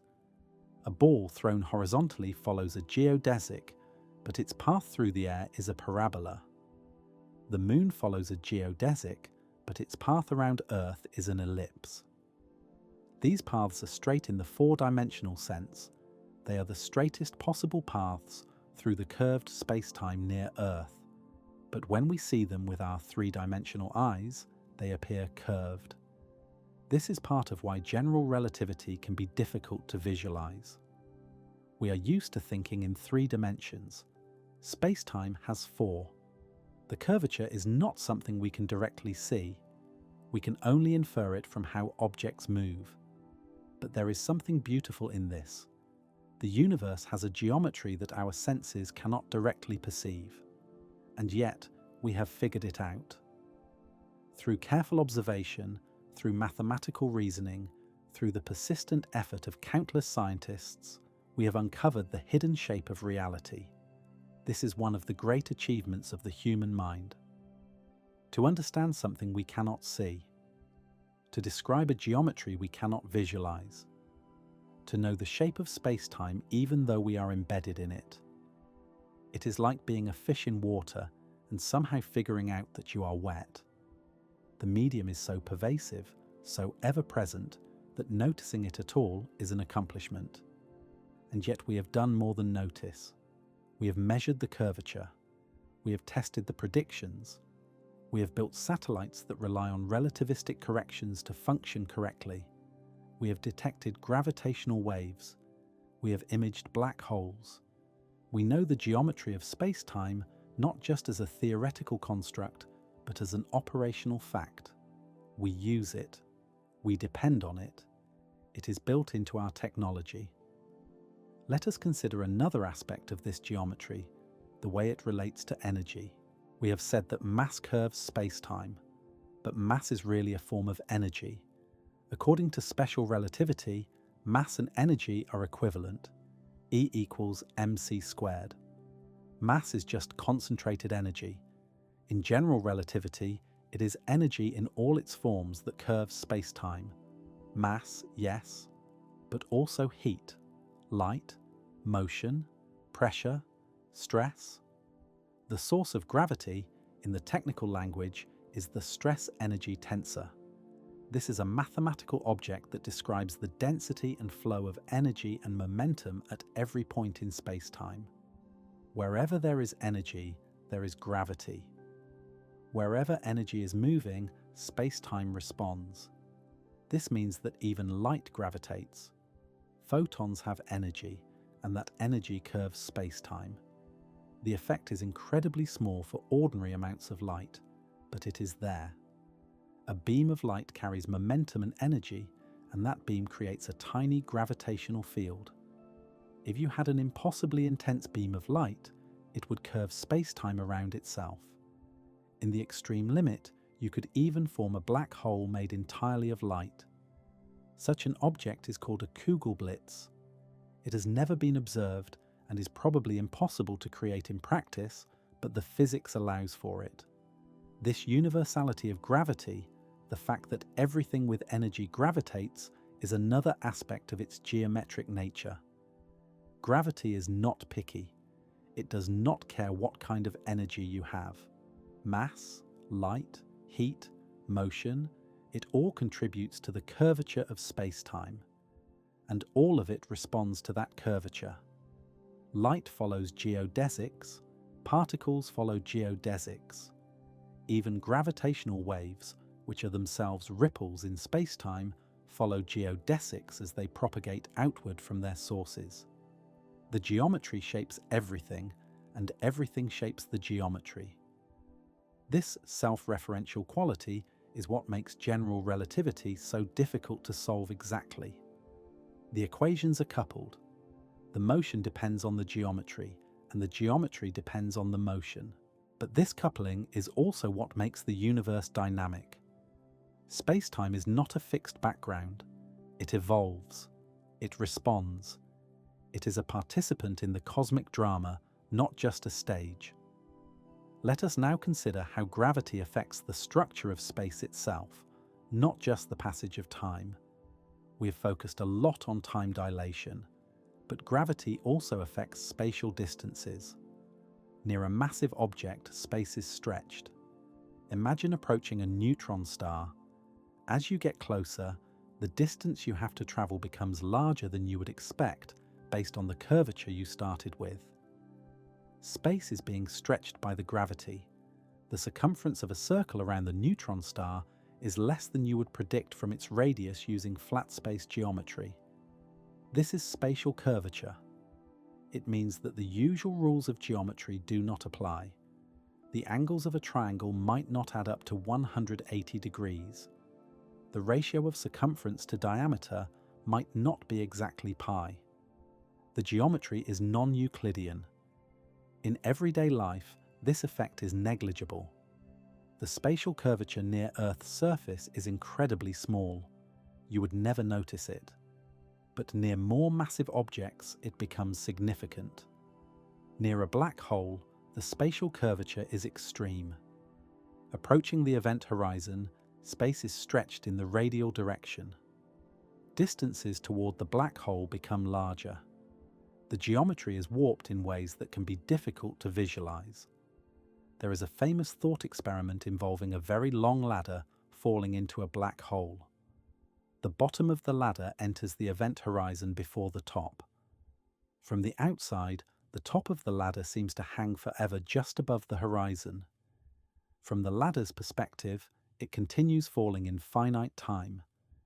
The different observers see dramatically different things because the geometry they are embedded in is dramatically different. This is not paradox. It is just geometry. Different perspectives in curved space-time lead to different measurements. There is no contradiction because the observers are not measuring the same thing. Let us now think about the edges of our knowledge. General relativity describes gravity as geometry. It does so with stunning success. But there are limits. At very small scales, quantum effects become important. The smooth geometry of space-time, as described by general relativity, probably breaks down at the Planck scale, about 10 to the minus 35 meters. At this scale, we expect space-time itself to become fuzzy, foamy, or somehow discrete. We do not know what happens there. Our current theories do not apply. A theory of quantum gravity, when we find it, will describe this regime. But that theory remains unknown. Near singularities, inside black holes, at the Big Bang, the curvature becomes infinite according to general relativity. These are places where our equations give nonsensical answers. They are signposts pointing beyond our current understanding. Dark matter and dark energy present different challenges. We observe their effects. Galaxies rotate too fast for their visible matter. The universe's expansion is accelerating. We attribute these observations to dark matter and dark energy, but we do not know what these are. Dark matter might be particles we have not yet detected. It might be a modification of gravity we have not yet discovered. Dark energy might be the cosmological constant, a property of space-time itself. It might be a new field. We do not know. These mysteries are not failures of general relativity. They are frontiers. They show us where our understanding is incomplete and invite us to learn more. But within its domain, general relativity stands unshaken. Every test confirms it. Every prediction is verified. The geometry of space-time is real, and we understand how it works at scales from millimeters to billions of light years. Let us return now to a theme that has woven through everything we have discussed. The theme of understanding. You began this exploration knowing that gravity is not simply a force. You knew that something deeper was going on. Now, you have a clearer picture of what that something is. Gravity is the curvature of space-time. Mass and energy create this curvature. Objects moving through curved space-time follow geodesics, the straightest possible paths. This explains orbits, free fall, the bending of light, and the slowing of time. What you feel as weight is not gravity pulling you down. It is the ground pushing you up, preventing you from falling freely. In free fall, you feel nothing. On solid ground, you feel the resistance to your natural geodesic. Time runs slower in stronger gravitational fields. This is not a metaphor or an approximation. It is a measured fact, built into our technology, confirmed by countless experiments. The universe is not a collection of objects moving through empty space under the influence of forces. The universe is a geometry, a four-dimensional space-time that is shaped by everything within it, and everything within it moves according to the shape. This is a different way of seeing reality. It is more abstract than the picture we grow up with, but it is also more accurate. It is what the universe is actually doing, and there is a certain peace in understanding this. The universe operates according to principles, not arbitrary whims, not mysterious forces, just geometry, just the shape of things. When you see a falling leaf, you are seeing geometry in action. The leaf follows its geodesic. When you see the moon in the sky, you are seeing a larger geodesic, a path through curved space-time that carries the moon around the Earth month after month. When you feel your own weight, you are feeling your deviation from geodesic motion. The ground pushes you, and you push back, and this mutual resistance is what you experience as weight. All of this is happening right now. All of this has been happening since the moment you were born. The geometry of space-time has surrounded you your entire life, shaping every motion, every moment, every heartbeat. And now you understand it a little better. Not completely. A complete understanding would require mathematics that most people never study.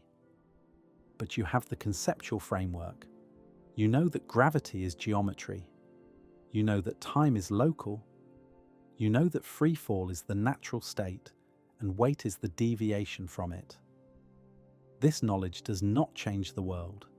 The universe operated this way long before anyone understood it, and will continue to operate this way long after.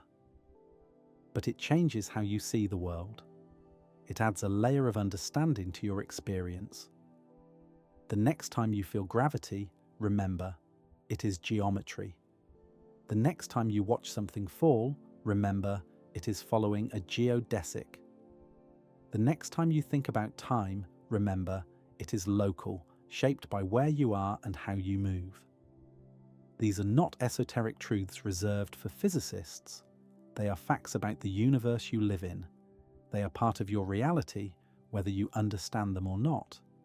But understanding them makes your experience richer. You are embedded in curved space-time. You always have been, The geometry surrounds you, shapes you, carries you through time, and now you know it. This is what gravity actually does to space and time. It is not subtle, it is not hidden, it is happening everywhere, at every moment, to everything, and it is remarkable. Not because it is strange or exotic, but because it is so deeply simple. Mass curves space-time. Space-time guides motion. That is it. That is the whole story, at least at the level we currently understand. From this simple principle, everything follows. Orbits, tides, time dilation, gravitational waves, black holes, the expansion of the universe. All of it is geometry, and you are part of it. Right now, your world line is extending into the future. Your path through space-time is being traced. The curvature around you is determining the rate of your clock, the weight you feel, the arc of every object you throw or drop. You are not a passive observer of gravity. You are a participant in it. Your mass, small as it is, contributes to the curvature of space-time. Your motion traces a path through the geometry. You are part of the fabric of reality. This is the deepest message of general relativity. There is no separation between the universe and what is in it. The contents of the universe shape the universe. The shape of the universe guides its contents. Everything is connected, not mystically, but geometrically. And this geometry is what we call gravity. We have covered a great deal, from clocks on GPS satellites to light bending around galaxies, from the sensation of weight to the structure of black holes, from the tides to the expansion of the cosmos. All of it is gravity. All of it is geometry. All of it is the shape of space-time, curved by mass and energy, guiding everything that moves. Let us end with a moment of appreciation. We live in a universe that is understandable. The laws of physics are consistent. The principles are universal. What works here works there, at every scale, in every place. We are creatures that evolved on a tiny planet around an ordinary star in one galaxy among billions. And yet we have figured out the geometry of the cosmos. We have measured the curvature of space-time. We have detected ripples in the fabric of reality from events billions of light years away. This is remarkable. This is worth marveling at. Not because the universe is mysterious, but because it is knowable.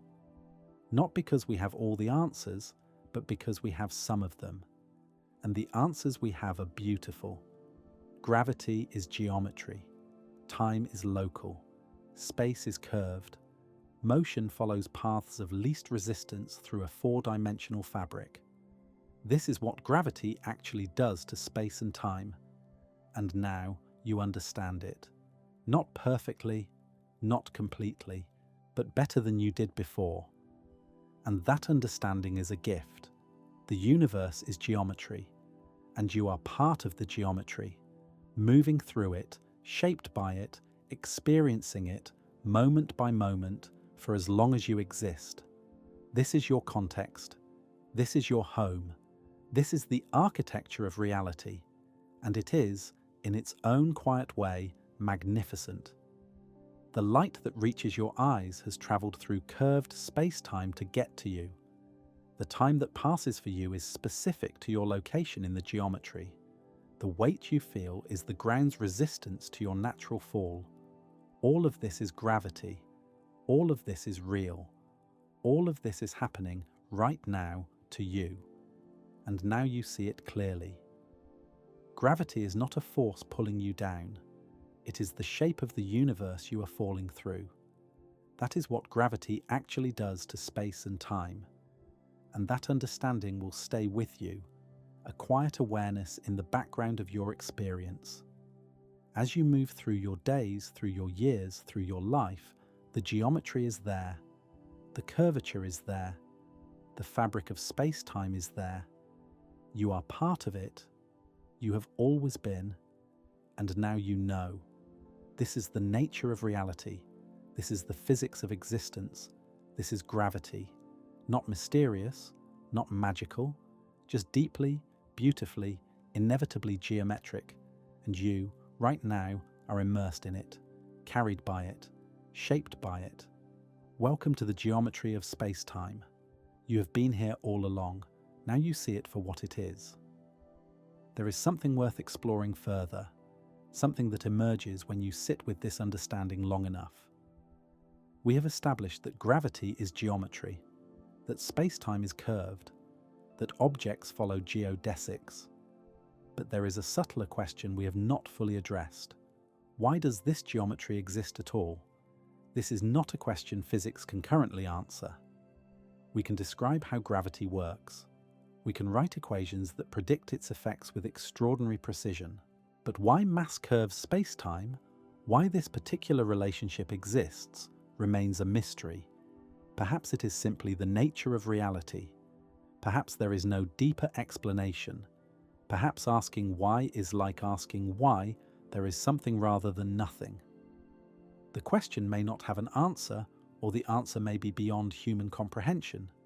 But here is what we do know. The universe could have been different. The laws of physics could have been otherwise. Yet they are what they are, and what they are permits stars to form, planets to coalesce, and life to emerge. This is not an argument for design or purpose. It is simply an observation. The geometry of space-time, as it happens to be, allows for complexity. It allows for you. Had gravity been much stronger, stars would have burned out too quickly.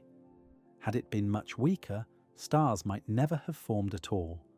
The balance is delicate, and within that balance, we exist. Let us think about this from a different angle. You are made of atoms. Those atoms were forged in stars. The stars formed from clouds of gas that collapsed under their own gravity. The gas came from earlier generations of stars, or from the primordial nucleosynthesis in the first minutes after the Big Bang. Every step of this process was shaped by gravity, the collapse of gas clouds, the ignition of nuclear fusion, the explosion of supernova that scattered heavy elements into space, the collection of those elements into new stars and planets. Without gravity, none of this would have happened. There would be no structures, no stars, no planets, no you. Gravity is often the weakest force in immediate terms. Electromagnetism is vastly stronger at the atomic scale, but gravity is the only force that always attracts, never repels. It is the only force that reaches across cosmic distances without cancelling out. This is why gravity dominates at large scales. Electromagnetic forces cancel, positive and negative charges balancing each other, but mass is always positive. Gravity only accumulates. Given enough mass, gravity wins. This is how stars form. This is how galaxies grow. This is how the cosmic web emerged from the primordial fluctuations. Gravity, patient and persistent, gathers matter into structures. And those structures are you. In a very literal sense, you are a product of gravity, a byproduct of the geometry of space-time. Let us consider what happens at the boundary between quantum mechanics and gravity. We have mentioned that general relativity does not incorporate quantum effects. At everyday scales, this is not a problem. Gravity is so weak for individual particles that quantum gravitational effects are negligible. But there are regimes where both quantum mechanics and gravity are important, near singularities, in the very early universe. At the Planck scale. At the Planck scale, which is about 10 to the minus 35 meters, the quantum nature of space-time itself should become apparent. The smooth geometry of general relativity should break down. Space and time might become discrete, or foamy, or something else we cannot yet imagine. We have no experimental access to this regime. The Planck scale is far too small to probe directly, but theoretical considerations suggest that space-time at this scale is not the smooth manifold described by general relativity. What replaces it? We do not know. Various approaches, string theory, loop quantum gravity, causal set theory, offer different pictures, but none has been confirmed experimentally. The regime remains beyond our reach. This does not mean our current understanding is wrong.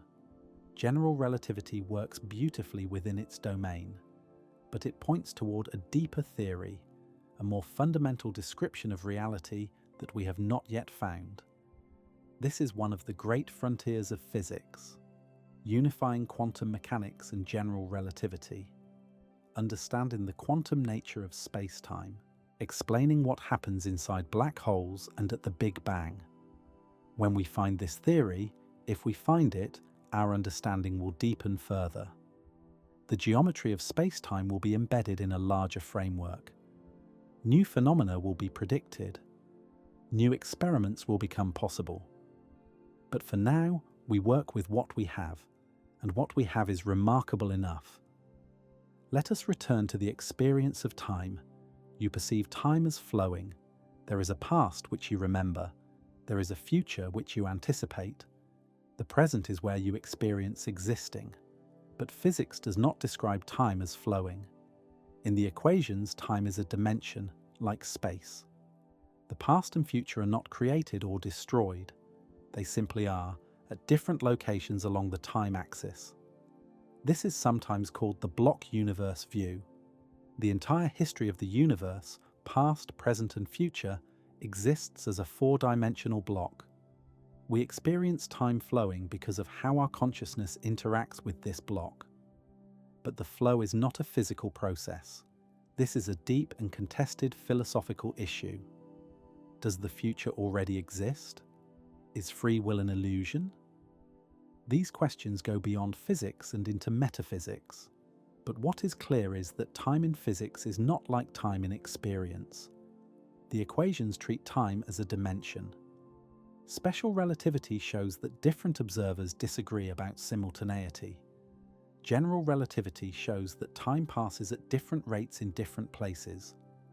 None of this matches our intuitive sense of time flowing at a constant rate from past to future. Our intuition, shaped by evolution for survival rather than for understanding physics, is simply inadequate for these questions. This is not a problem. It is an invitation to expand our understanding.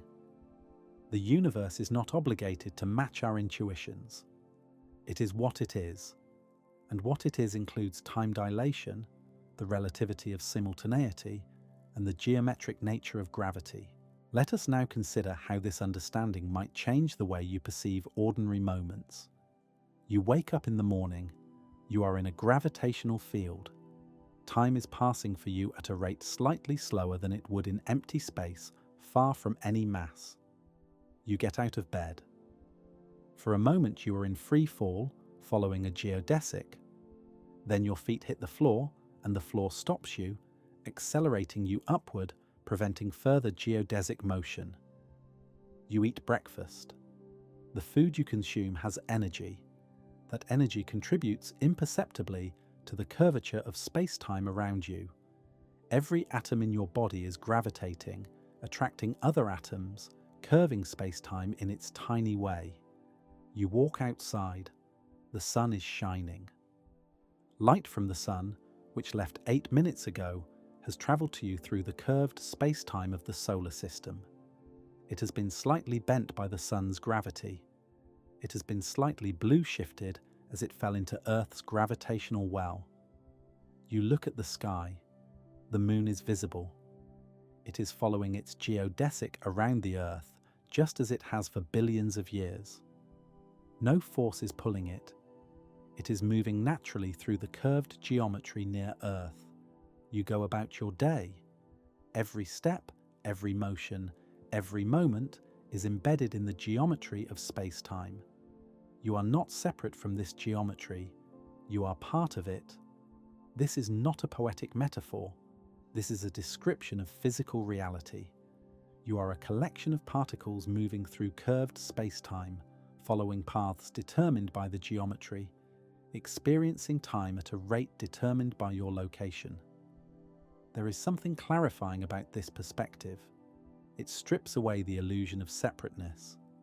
The universe is not something out there, distant and disconnected. The universe is here, where you are. Its geometry is your geometry. Its physics is your physics. Let us think about what it means for space to be curved. We have used the term many times, but it is worth being precise. In flat space, parallel lines stay parallel forever. The sum of the angles in a triangle is exactly 180 degrees. The circumference of a circle is exactly pi times its diameter. In curved space, these familiar rules break down. On the surface of a sphere, parallel lines converge. If you start at the equator and draw two lines perpendicular to it, both pointing north, they will meet at the pole. Lines that seemed parallel are not, because the surface is curved. The angles of a triangle on a sphere add up to more than 180 degrees. The amount by which they exceed 180 degrees depends on the size of the triangle and the curvature of the sphere. This is positive curvature, the kind found on spheres. There is also negative curvature, the kind found on saddle-shaped surfaces. On such surfaces, parallel lines diverge. The angles of a triangle add up to less than 180 degrees. Space-time near a massive object has a form of curvature that is more complex than these simple examples.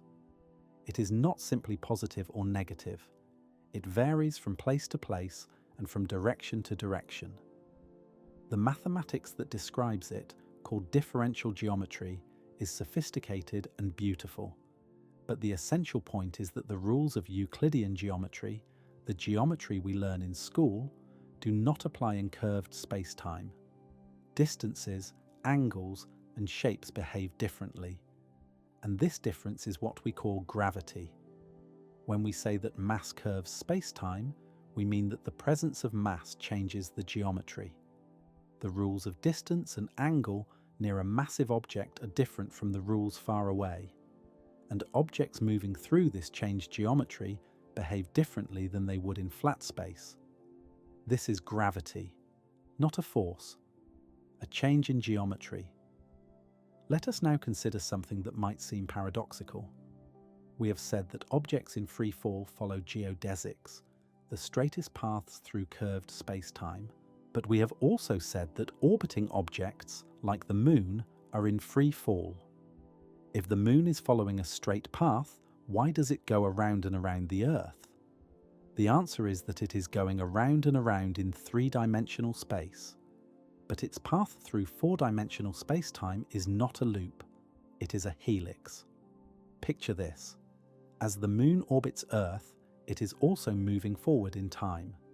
If you plot its path through space-time, with time as the vertical axis and space as the horizontal, the Moon traces a spiral.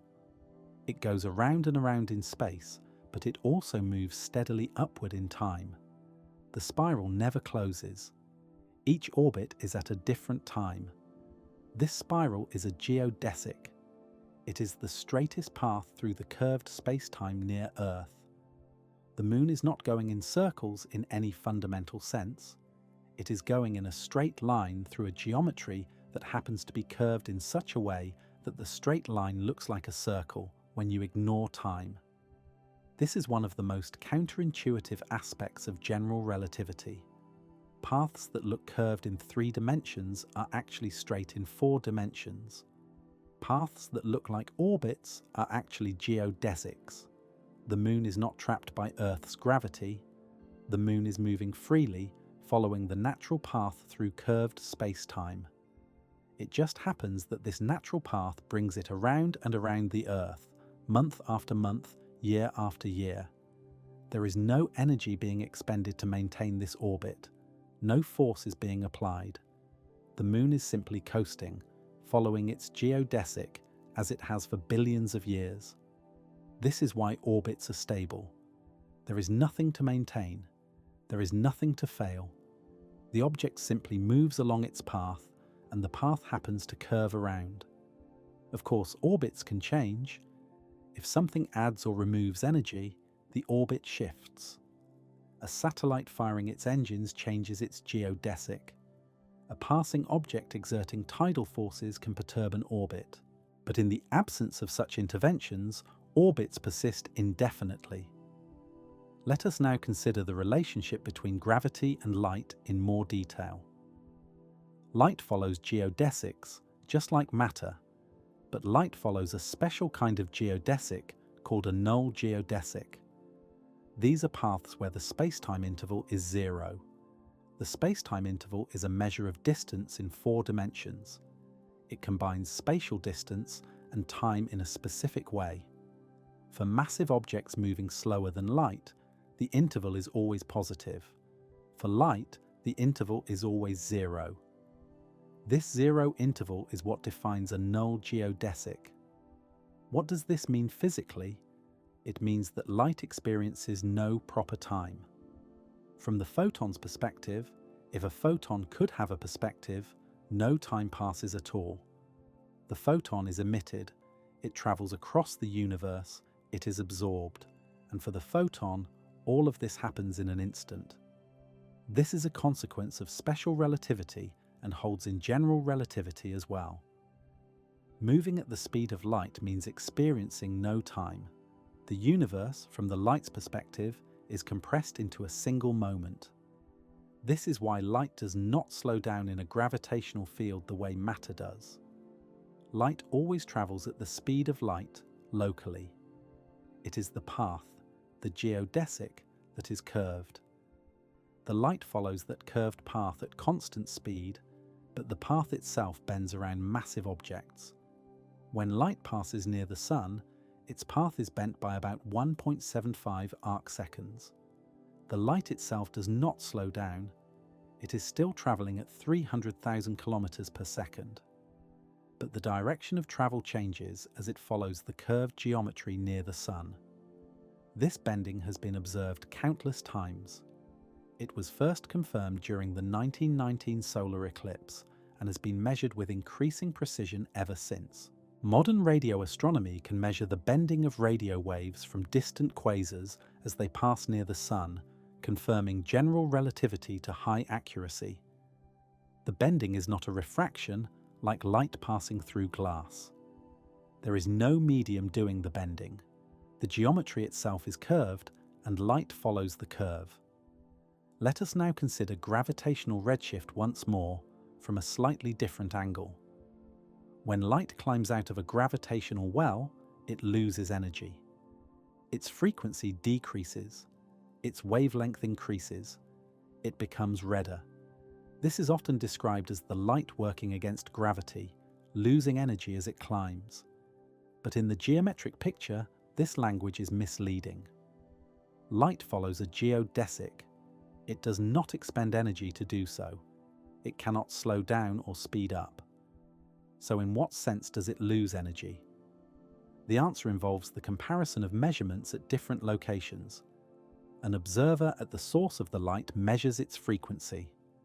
Another observer, far away, measures the frequency of the same light when it arrives. The two measurements disagree. The distant observer measures a lower frequency. This is because time runs differently at the two locations. The source is deep in a gravitational field where time runs slowly. The distant observer is where time runs faster. When the light oscillating at a certain rate at the source is compared to clocks at the distant location, its oscillation appears slower. It is not that the light has lost energy, it is that the comparison of frequencies is affected by the difference in the rate of time. The light itself is unchanged. What changes is how it is measured from different locations. This is a subtle but important point. Gravitational redshift is not the light doing work against gravity. It is the geometry of space-time affecting how we compare measurements made at different locations.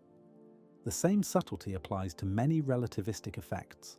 What seems like a change in the object is often a change in the relationship between the object and the observer, mediated by the geometry of space-time. Let us now think about the event horizon of a black hole. We have mentioned that the event horizon is not a physical surface. It is a boundary in the causal structure of space-time. Inside the horizon, all paths lead toward the singularity.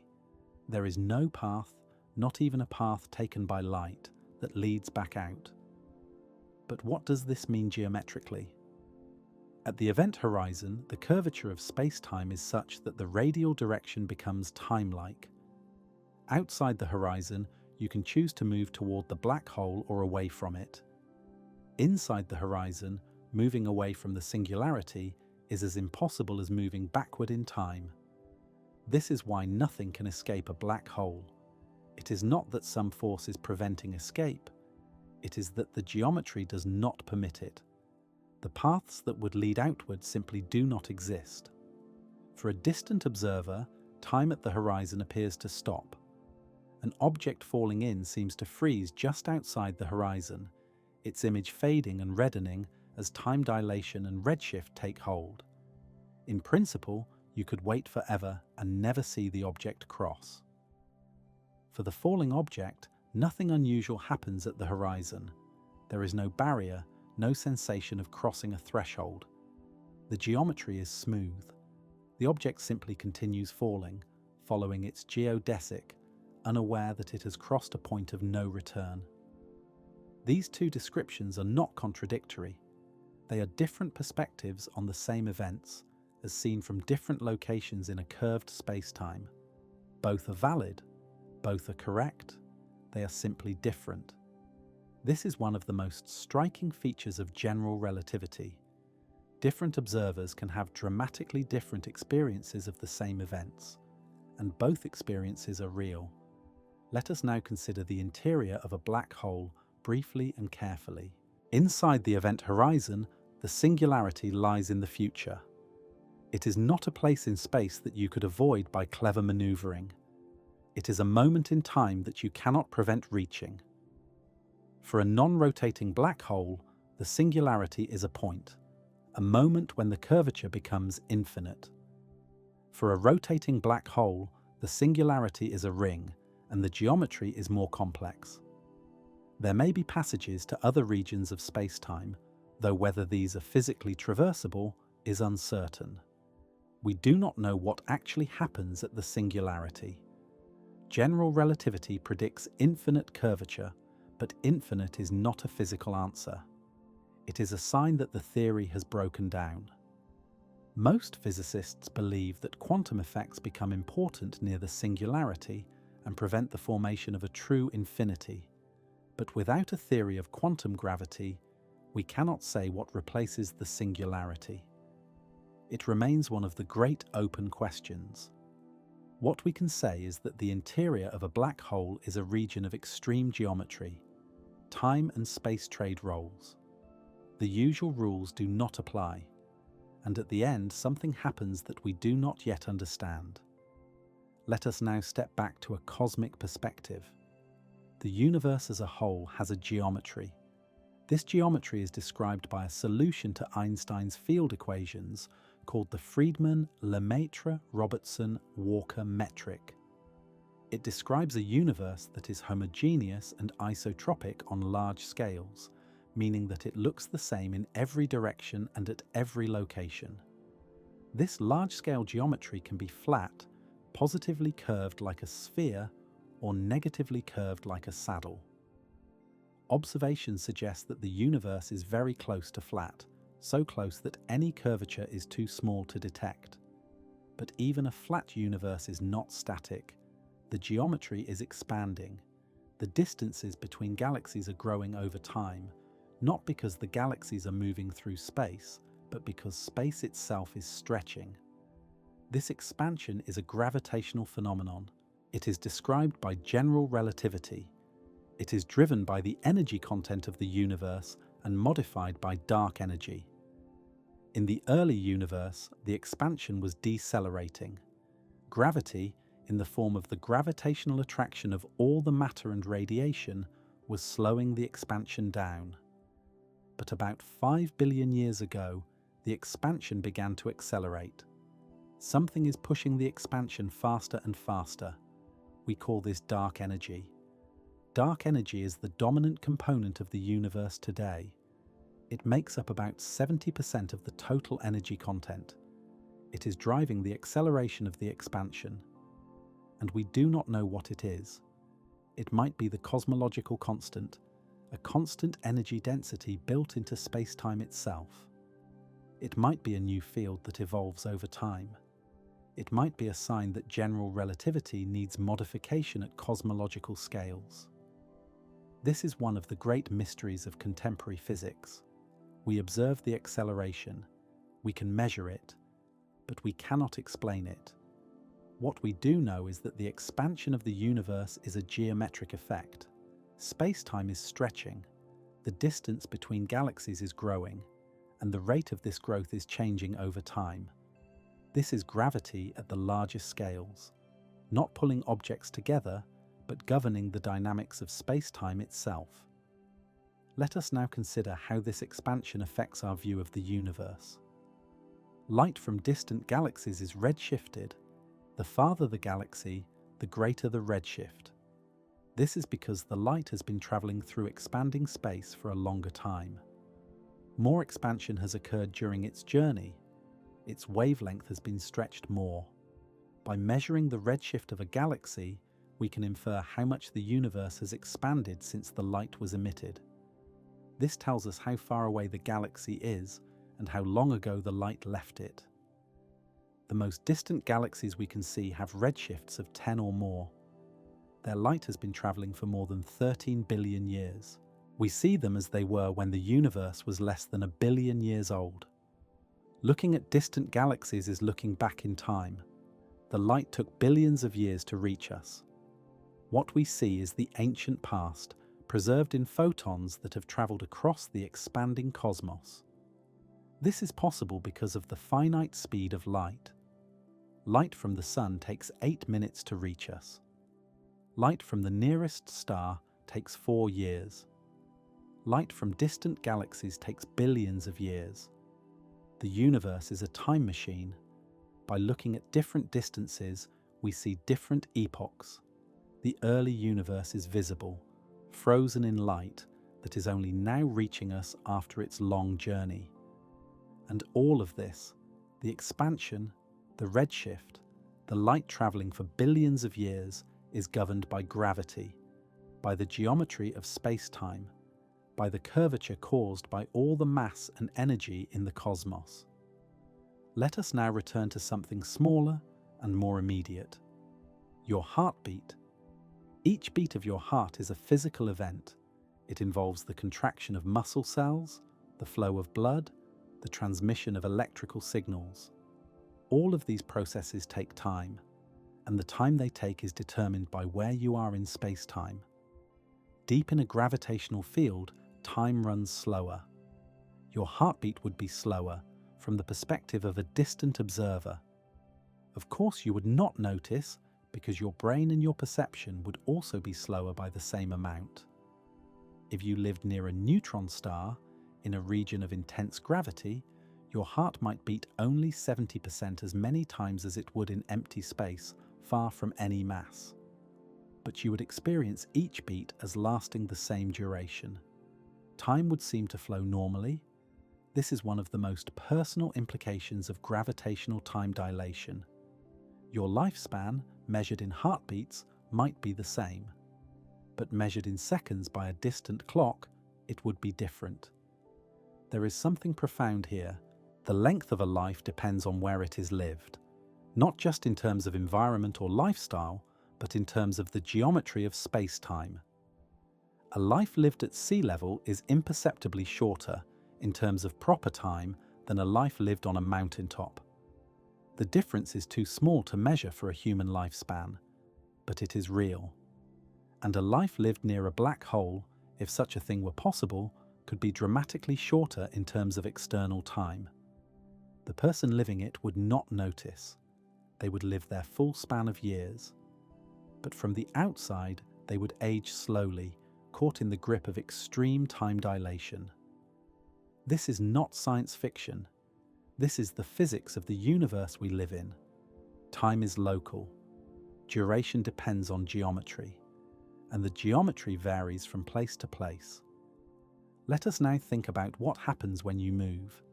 We have focused mostly on gravitational time dilation, the slowing of time near massive objects. But there is another kind of time dilation caused by motion. According to special relativity, moving clocks run slow. The faster you move, the slower your clock ticks, relative to someone at rest. This effect is different from gravitational time dilation, but it is equally real. Particles moving at high speeds in accelerators live longer than their stationary counterparts. Astronauts on the International Space Station, moving at about 17,000 miles per hour, age slightly less than people on the ground. For everyday speeds, the effect is negligible. But for speeds approaching the speed of light, it becomes dramatic.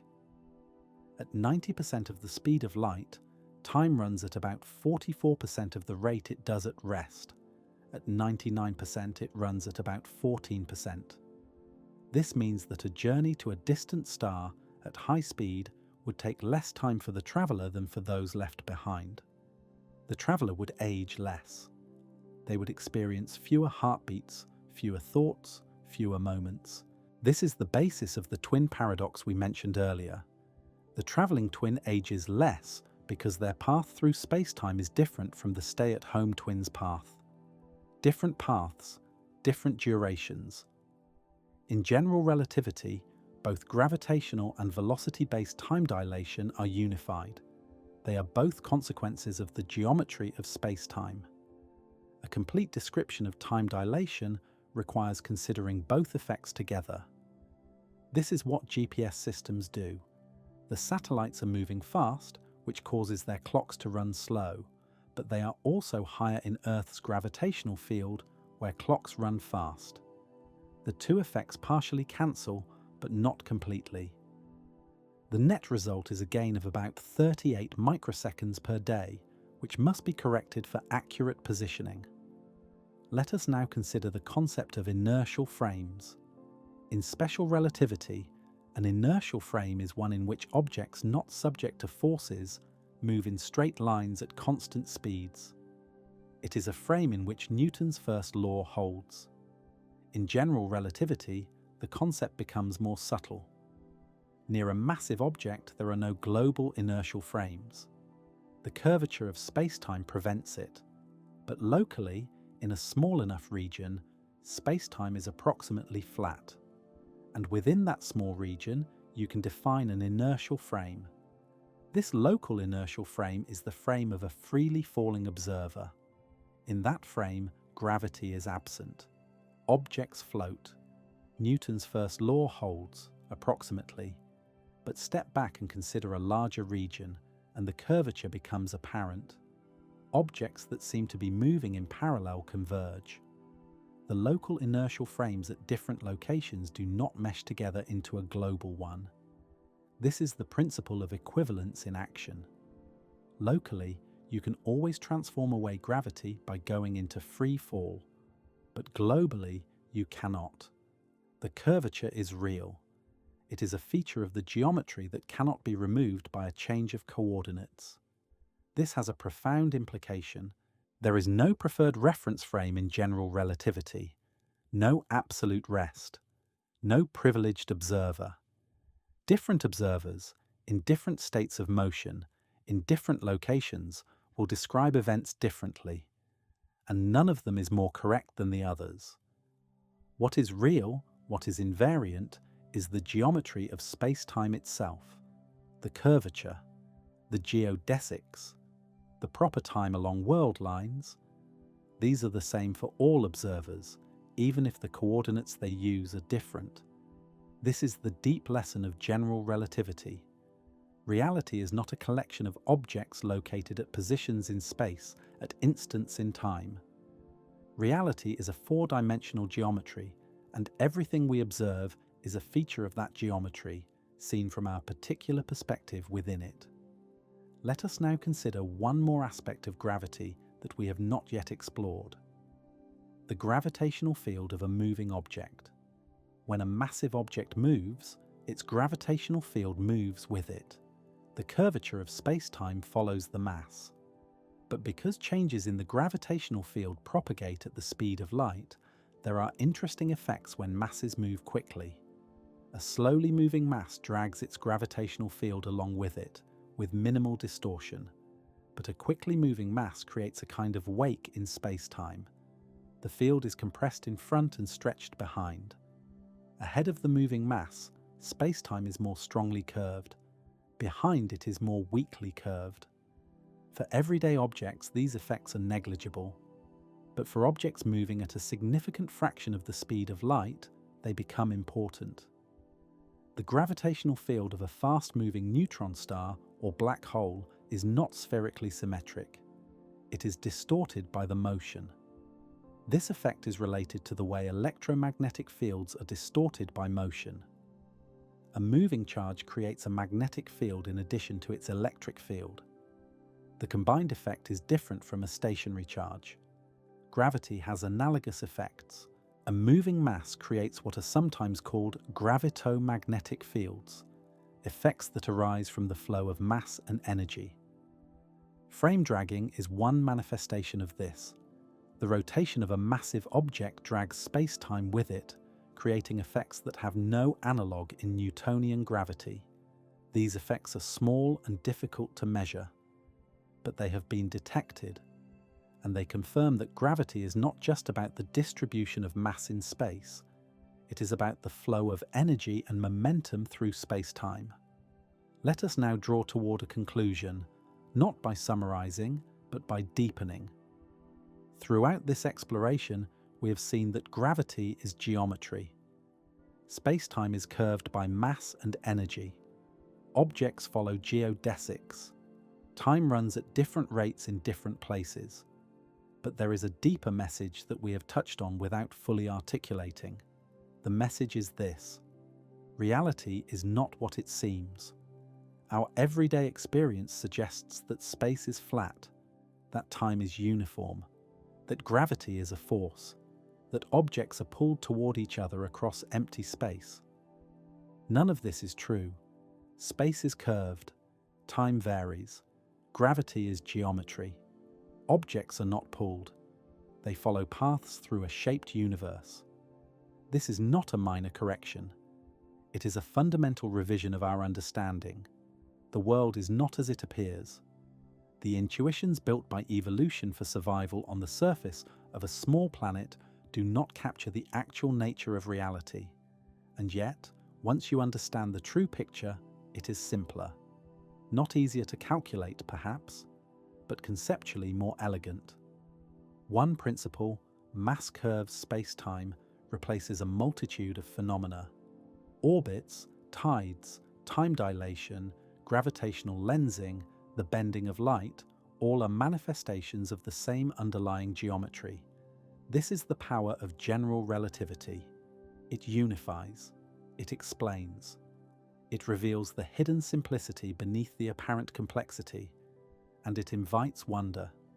Not the wonder of mystery, of things unexplained, but the wonder of understanding, of seeing the pattern, of grasping the principle. The universe is a geometry. You are embedded in that geometry. Your existence, your experience, your very perception of time are shaped by the curvature of space-time around you.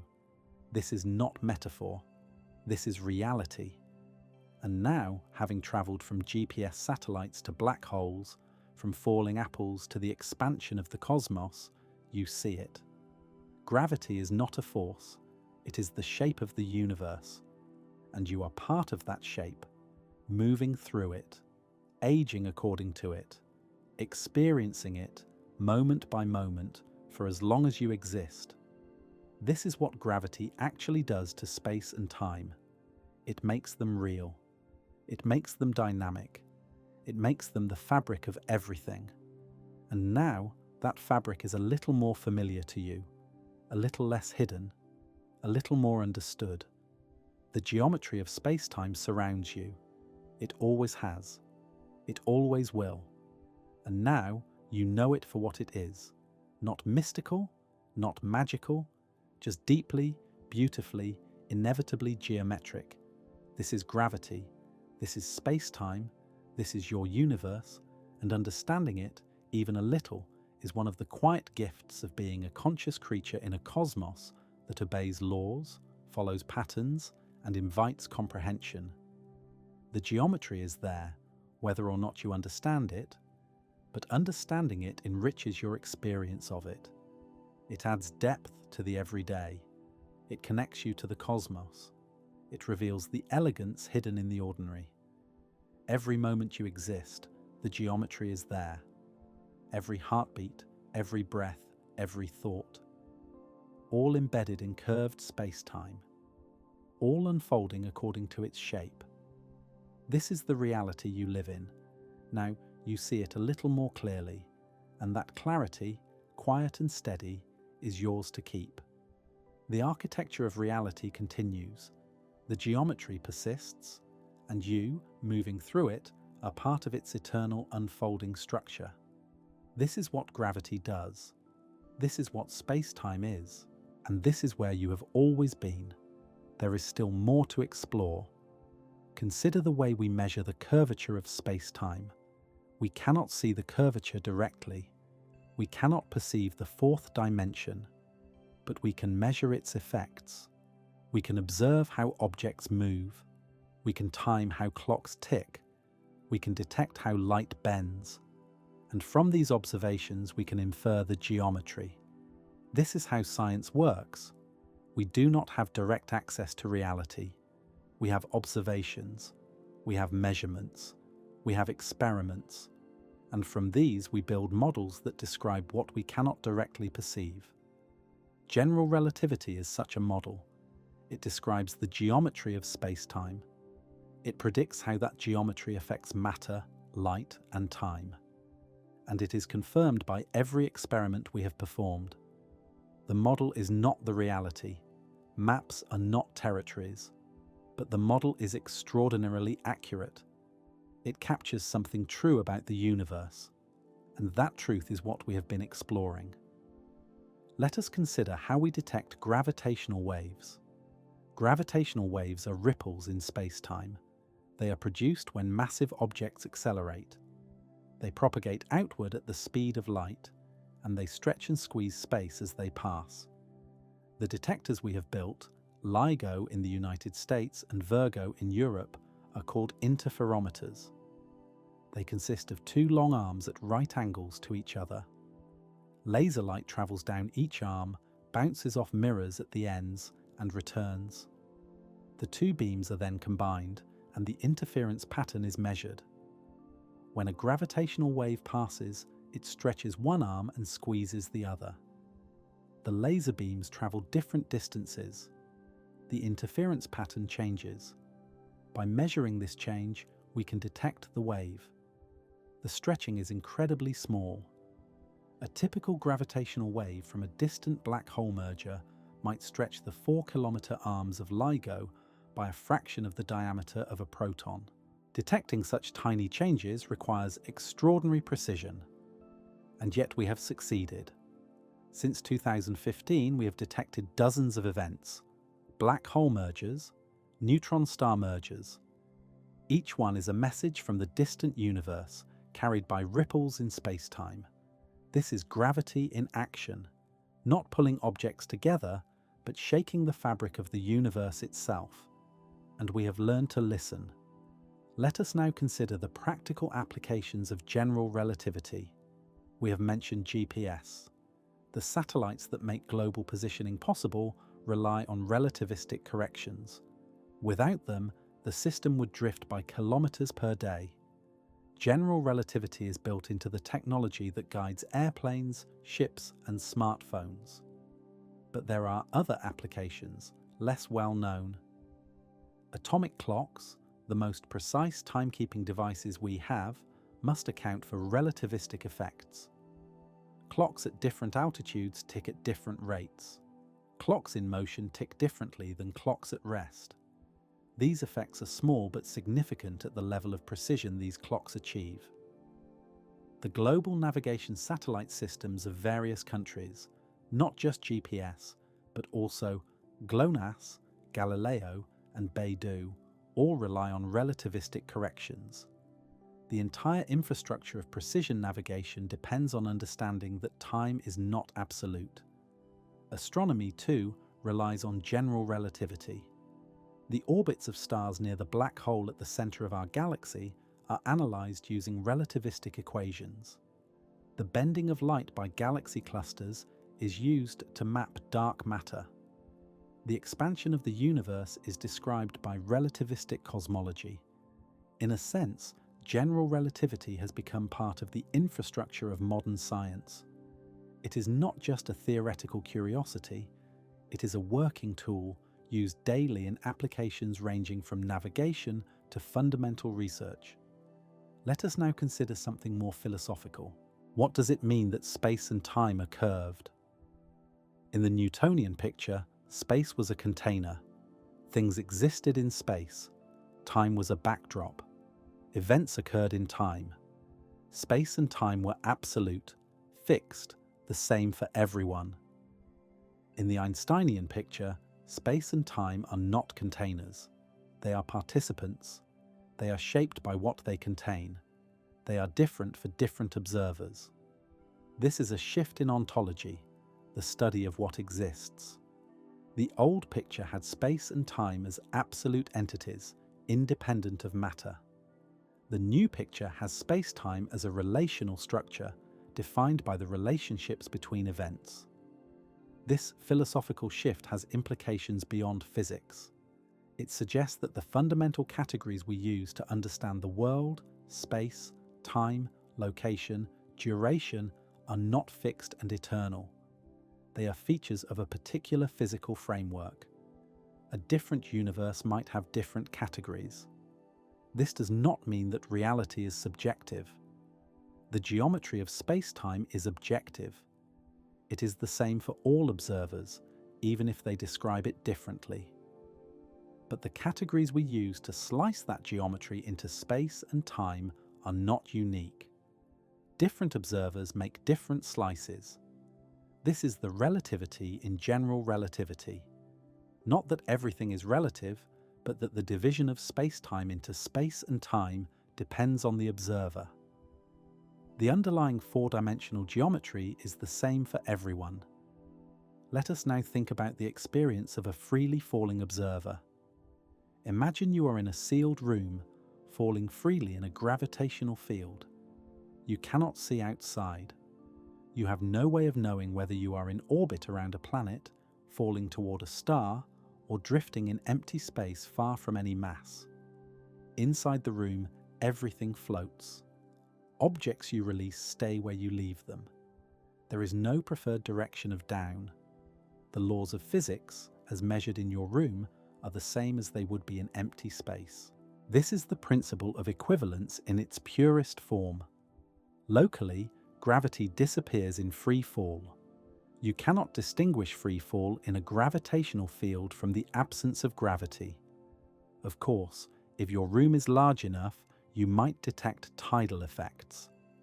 The curvature of space-time varies from place to place, and this variation can cause objects on opposite sides of your room to drift slightly toward or away from each other. But if your room is small enough, these effects are negligible. Locally, gravity is gone. This is why astronauts in orbit feel weightless. They are in free fall. Their spacecraft is in free fall. Everything around them is in free fall. There is no relative acceleration to create the sensation of weight. And this is true even though they are deep in Earth's gravitational field. The field is there. The curvature is there. But they do not feel it because they are falling through it, following their geodesic, unresisted. Let us consider what determines the shape of geodesics. A geodesic is the straightest possible path through a curved geometry. But what makes one path straighter than another? The answer involves the concept of parallel transport. As you move along a path, you carry with you a notion of which direction is forward. If this direction does not rotate or twist as you move, you are traveling along a geodesic. On a flat surface, this is easy. Forward stays forward. You move in a straight line. On a curved surface, it is more subtle. As you move, the curvature of the surface causes your notion of forward to shift. If you try to move straight, the surface itself forces adjustments. A geodesic is the path where these adjustments are minimal. It is the path where you fight the curvature the least. It is, in a precise mathematical sense, the straightest path available. In space-time, geodesics are the paths that extremize proper time. For a massive object, the geodesic between two events is the path that maximizes the proper time experienced by the object. This is why freely falling objects take the paths they do. They are maximizing their own aging. This might seem strange. We usually think of shortest paths, not longest times. But in space-time, because of the minus sign that distinguishes time from space in the interval, the extremal paths are those that maximize proper time. An object in free fall is taking the path that ages it as much as possible. Any deviation from geodesic motion, any acceleration, would reduce the proper time. This is another way of understanding why accelerated observers age less than inertial ones. Let us now consider the energy of gravitational fields. In Newtonian physics, gravitational fields have potential energy. Objects in a gravitational field can fall, releasing this potential energy as kinetic energy. The total energy is conserved. In general relativity, the situation is more complex. The energy of the gravitational field itself is not easy to define. It cannot be localized. There is no point in space-time where you can say, here is the gravitational energy. This is because of the principle of equivalence. In any small region, you can transform away the gravitational field by going into free fall.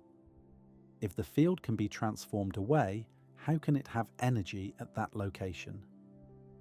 The resolution is that gravitational energy is not localized. It is a global property, defined only for certain types of spacetimes, or at infinity, or in special averaging senses. This has led to much discussion among physicists and philosophers. Does the gravitational field have energy? Can gravity gravitate? These questions touch on deep issues in the interpretation of general relativity. What is clear is that energy and momentum are conserved in general relativity, but the conservation laws take a different form than in flat spacetime. The symmetries of spacetime, if they exist, are what give rise to conserved quantities, and in a curved, dynamic spacetime, these symmetries may be absent. This is one of the subtleties of general relativity that makes it both richer and more challenging than Newtonian physics. Let us return to something more tangible. The stars in the night sky. Each star is a mass curving spacetime around itself. Each star is embedded in the gravitational field of the galaxy, which is itself curving spacetime on a larger scale. The light from each star has travelled through this curved geometry to reach you. It has been bent slightly by every mass it passed near. It has been redshifted or blue shifted by the gravitational potentials along its path. It has been time delayed, arriving slightly later than it would have in flat space. All of these effects are small for most stars. The curvature of interstellar space is gentle, but they are there. Every photon you see has been shaped by the geometry it traversed, and the stars themselves are orbiting. They follow geodesics through the curved spacetime of the galaxy. Their paths are determined by the distribution of matter, both visible and dark, throughout the galaxy. The galaxy itself is moving, relative to other galaxies, embedded in the large-scale curvature of the cosmos. And the cosmos is expanding, its geometry stretching over time. All of this, from the atoms in your eye to the structure of the universe, is gravity, is geometry, is the shape of space-time. You are looking at curved space-time when you look at the night sky. You are seeing light that has travelled through geometry to reach you. You are observing, with your own eyes, the effects of general relativity. Let us now think about what this means for our place in the universe. We are small. The Earth is a tiny speck compared to the Sun. The Sun is a minor star among hundreds of billions in the Milky Way. The Milky Way is one galaxy among trillions in the observable universe. And yet, small as we are, we have figured out the geometry of the cosmos. We have measured the curvature of space-time. We have detected gravitational waves from events billions of light years away. We have mapped the cosmic microwave background, the afterglow of the Big Bang. Our minds, products of evolution on a small planet, have reached out and grasped the structure of reality. This is remarkable. This is worthy of wonder, not mystical wonder, scientific wonder, the wonder of understanding. The universe is comprehensible, not fully, not yet, but significantly. We know how gravity works. We know how space-time curves. We know how the cosmos evolves. This knowledge connects us to the universe in a deep way. We are not strangers in a strange land. We are products of the cosmos, made of stardust, living on a planet shaped by gravity, understanding the very geometry that made our existence possible. Let us consider one more thing, the future of our understanding. General relativity has been tested for over a century. It has passed every test, but physics does not stand still. New experiments probe ever more extreme regimes. New observations reveal phenomena that challenge our models. The detection of gravitational waves opened a new field of astronomy. For the first time, we can observe the universe through gravity, not just light. This will reveal objects and events that are invisible to electromagnetic telescopes. The Event Horizon Telescope has imaged the silhouettes of black holes. We can see the direct effects of extreme space-time curvature. Future observations will probe closer to the event horizon, testing general relativity in ever more extreme conditions. Cosmological observations continue to refine our understanding of dark energy and dark matter. These mysteries, born of our observations of the cosmos, may point toward new physics beyond general relativity, and the search for quantum gravity continues. String theory, loop quantum gravity, and other approaches are being developed, though none has yet made testable predictions that would distinguish it from general relativity. The future will bring new understanding, new theories, new observations, but whatever comes next will build on what we know now. The geometry of space-time will remain part of the story, even if it is embedded in a deeper framework. And that is fitting. General relativity is not just a stepping stone, it is a profound insight into the nature of reality. Even if superseded, it will remain true within its domain. It will remain beautiful. It will remain one of the great achievements of human thought. Let us end where we began. There is a clock somewhere near you. It measures time. And that time, however reliable it seems, is not absolute. It is local. It is shaped by where the clock is and how it moves.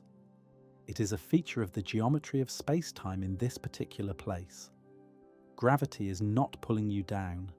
The ground is pushing you up. The sensation of weight is the resistance to free fall. If you jumped and could somehow fall forever, you would feel weightless. You would be following your natural path through curved space-time. The Moon orbits the Earth because that is the geodesic in this region of space-time. The Earth orbits the Sun for the same reason. The solar system orbits the galactic center. All of this is geometry. All of this is gravity. And all of this is happening now, has been happening, will continue to happen for as long as mass and energy curve space-time. This is the universe you live in. A universe of curves and paths. A universe where time is local and space is shaped. A universe that operates according to principles that we have, remarkably, learned to understand. Gravity is not a force. It is geometry. Time is not absolute. It is relative. Space is not flat. It is curved. And you are part of all of this, embedded in it. moving through it, shaped by it. Now, understanding it a little better, you can see the world with new eyes. The falling leaf, the orbiting planet, the bending light, all are manifestations of the same deep principle. Mass tells space-time how to curve. Space-time tells mass how to move. This is what gravity actually does to space and time, and that understanding, quiet and clear, is yours to carry forward into the next moment and the next. For as long as you move through the geometry of space-time, that is your home. The architecture of reality continues, and now you see it. Not perfectly, not completely, but truly. This is gravity. This is space-time. This is the shape of everything, and you are part of it.